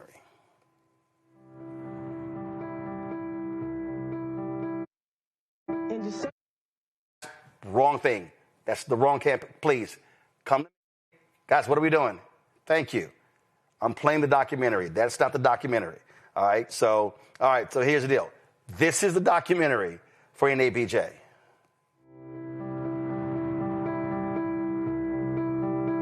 In December of 1975, I'm in Washington, and the black elected officials are meeting. Black journalists from all over the country were coming to cover this conference. I remember taking the train down and getting off the train in D.C. It was Chuck Stone's idea. Very savvy political player and visionary, too, in many ways. He had this kind of missionary zeal about him. From afar, if you look at a group of black journalists, you think, well, these are all very impressive people. But within that group, there's always one who rises a little higher, who speaks a bit more forcefully. Chuck Stone was that person to our group in 1975. It's not the first time it had been tried, but none of the other attempts really got off the ground and flourished. We started it in order to have some means of communication between us, to protect us, and to protest if necessary. A sheet of paper was passed around at the meeting on which we signed our name. There were a few people who were, I don't think I can sign it because if they found out I was here, I might not have a job. It was a very brave thing. Some employers told people that you basically have to pick between your employment here and your association with the National Association of Black Journalists. So the whole idea was to improve the number of blacks in journalism overall in America, to improve the treatment of those who had jobs, and to improve the coverage of the black community. You could be the only black person on the staff. So it was also lonely in a lot of cases because you didn't have anyone who looked like you. I was essentially a clerk and did a little bit of helping around the newsroom. I must have said, I wonder if I could ever be on air. And the news director told me, oh, no. You don't look black enough to qualify. We challenged journalism to get the numbers up. Just weeks after our founding, the editor and publisher article was very important. It basically put us on the map in the industry, let folks know that this is an organization that they need to pay attention to. I just defined it, sir. Do you believe that Vice President Kamala Harris is only on the ticket because she is a black woman? She was always of Indian heritage, and she was only promoting Indian heritage. I didn't know she was black. You've attacked black journalists, calling them a loser, saying the questions that they ask are, quote, stupid and racist. You've had dinner with a white supremacist at your Mar-a-Lago resort. So my question, sir, now that you are asking black supporters to vote for you, why should black voters trust you after you have used language like that? Well, first of all, I don't think I've ever been asked a question so in such a horrible manner. First question. You don't even say, hello, how are you? Are you with ABC? Because I think they're a fake news network, a terrible network. When Donald Trump was doing his antics, to see how controversial, how we had gotten into the level of news making, because that was what the organization's convention was created for. It was a news makers convention. Trump appeared at the convention as part of his campaign's drive to court black voters. Donald Trump da buna katıldı Chicago'da ve na conferência da Associação de Jornalistas Negros dos Estados Unidos ontem em Chicago. Safe spaces are so very important. And so when I think of what the founders have created, it is, in my heart and spirit, a safe space. And frankly, beyond that, this organization has had to hold publications and entities accountable for how they have treated black journalists, and that's a big deal. Some people will help found and then they just go on about their merry way. No, these people are here, they are involved, they are still teaching, they are still learning, they are still fighting. The founders thought when they came together that we're going to form a brotherhood, a sisterhood, a family, and we will support each other and we'll be here for each other. To see the veterans that still are dedicated to this organization and like me want to still come and learn and share what we have learned just fills my heart.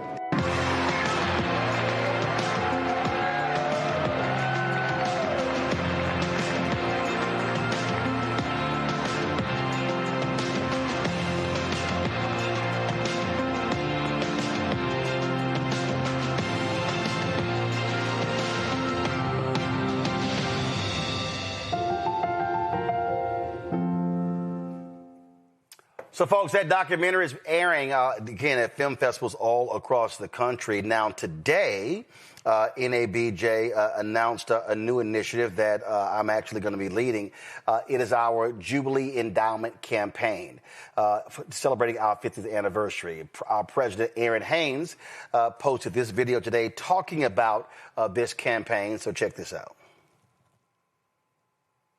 Courageous black journalists gathered in Washington, D.C. and made a bold declaration that our voices, our stories, and our leadership are essential to American journalism and to American democracy. That moment of vision and defiance gave birth to the National Association of Black Journalists. And for half a century, NABJ has shaped our profession and expanded who gets to tell the story of this country. So today, as we honor that legacy, we're also building for the future our founders imagined but could not fully see. On our historic anniversary, as president, I am proud to announce the launch of the NABJ Jubilee Endowment Campaign, the most ambitious capital campaign in our history. So over the next 4 years, our goal is to raise $15 million to create a permanent endowment that secures NABJ's future and strengthens our ability to recruit, train, support, and elevate the next generation of Black journalists. So we're doing this now because the stakes have never been higher. From newsroom layoffs and consolidation, to AI disruption, to coordinated attacks on DEI that disproportionately harm Black journalists in our communities. A strong endowment gives us power. The power to stand firm, plan boldly, and protect the pipeline for decades to come. Our founders built the foundation, and now it's our turn to build the future. So I hope you'll join us. So, folks, let me unpack this. And so we heard Aaron say there, and Michael, folks have heard me say this on this show, that what is required right now is required for Black institutions to have to lean on the collective and look inward.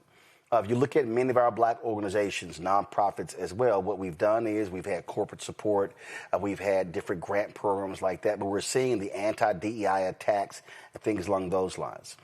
And so what our goal with this initiative is to say, hey, let's raise this over the next 4 years.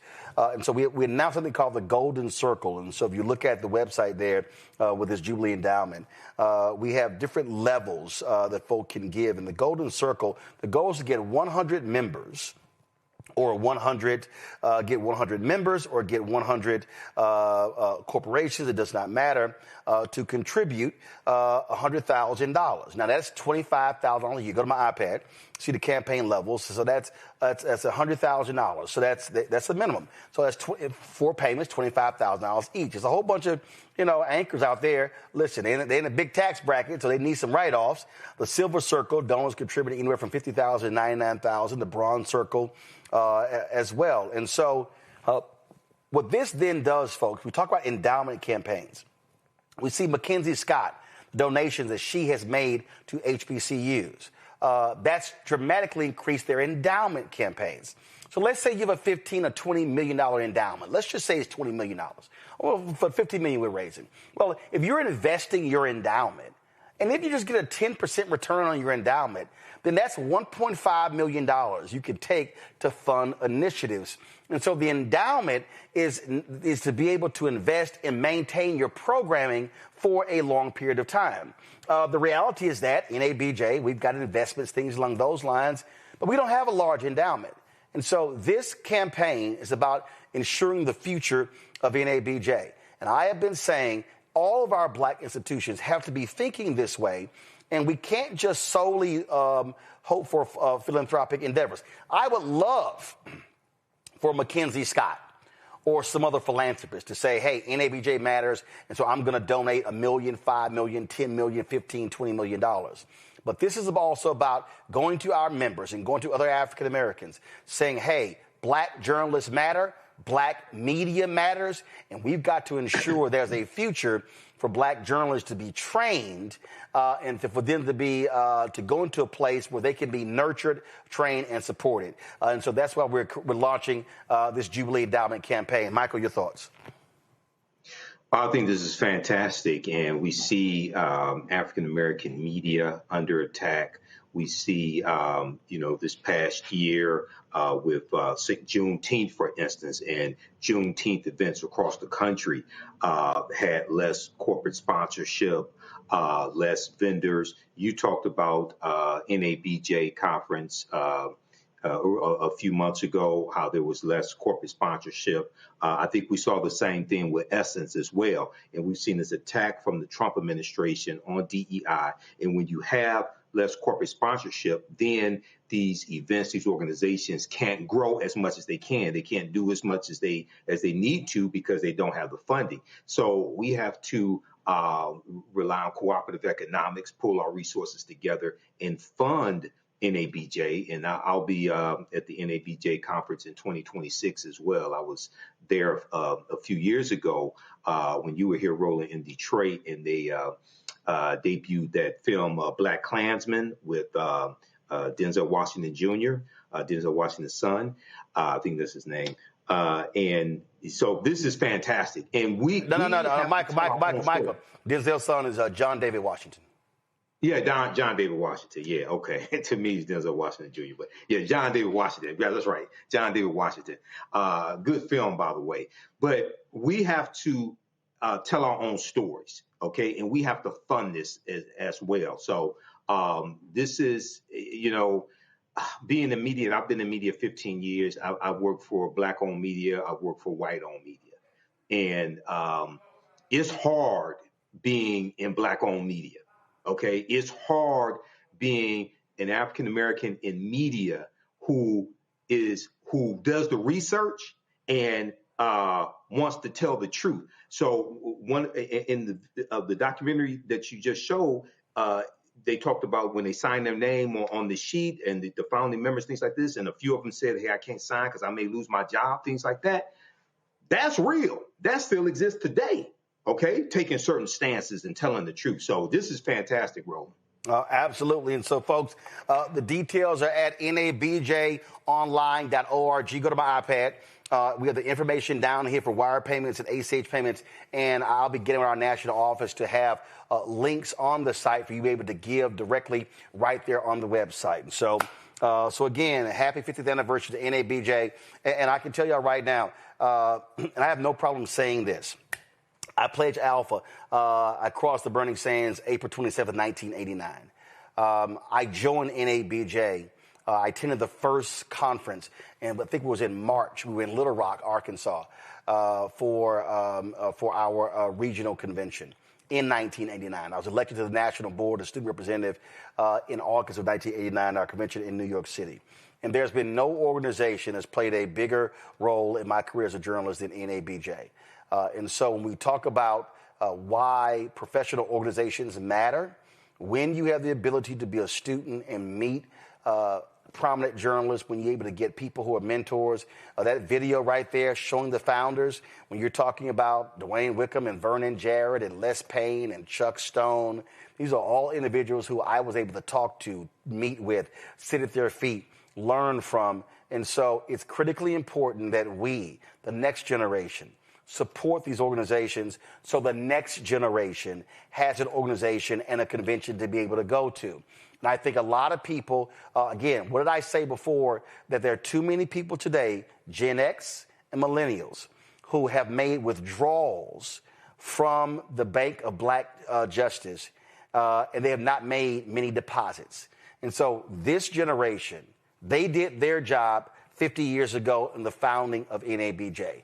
This generation must do its job to ensure that there's a future of the National Association of Black Journalists. And so I encourage everybody to support and to give to the NABJ Jubilee Endowment Campaign. And I would ask our Black journalists who are at ABC, NBC, CBS, Fox, CNN, MSNBC, who are working in the top 10, 20 markets in this country, you know the role NABJ played. You know how important the organization is. And so whether you think it should be doing more, that's fine. We need those ideas. I'm back on the board of directors as Vice President Digital. We need your involvement. But this is what I know right now. The next 3 years are going to be extremely difficult for NABJ and other Black organizations to get corporate support. It's going to be difficult because we're in the attacks on Black organizations, the attacks right now that we're seeing coming from the White House and other places. Corporate America is not standing up. Too many people are capitulating. And so this is the moment where African Americans are going to have to understand communal, understand the collective, and support our institutions.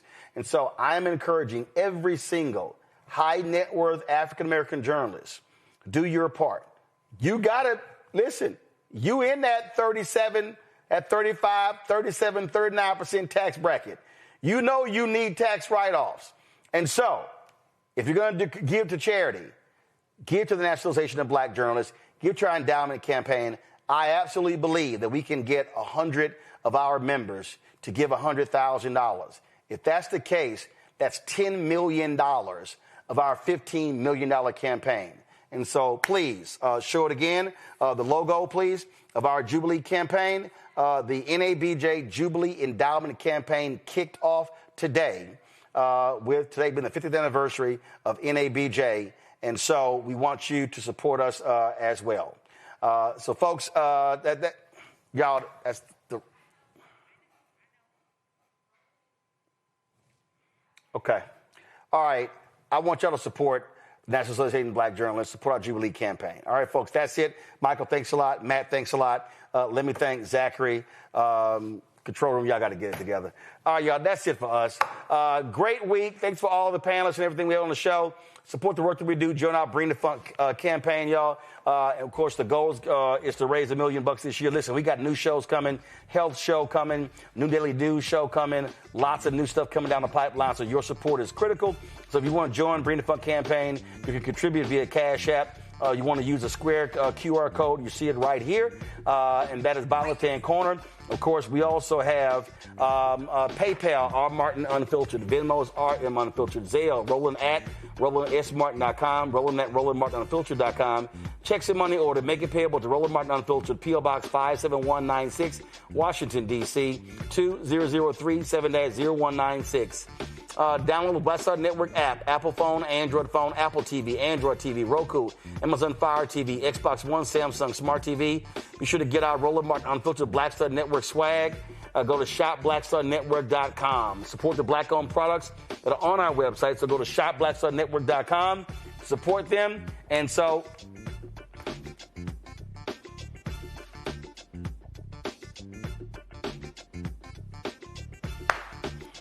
So, all the products you see to my left. Thank you. All right, all the products here. All these are black-owned products. So please support the work that we do. Support these black-owned companies right here. Also, don't forget, download the app Fanbase. And look, only a few more days left. The raise closes on the 18th. Today is the 12th. $14.6 million has been raised. And so get more information at startengine.com/fanbase. That's it. I'll see y'all Monday right here, Roland Martin Unfiltered on the Black Star Network. Holla!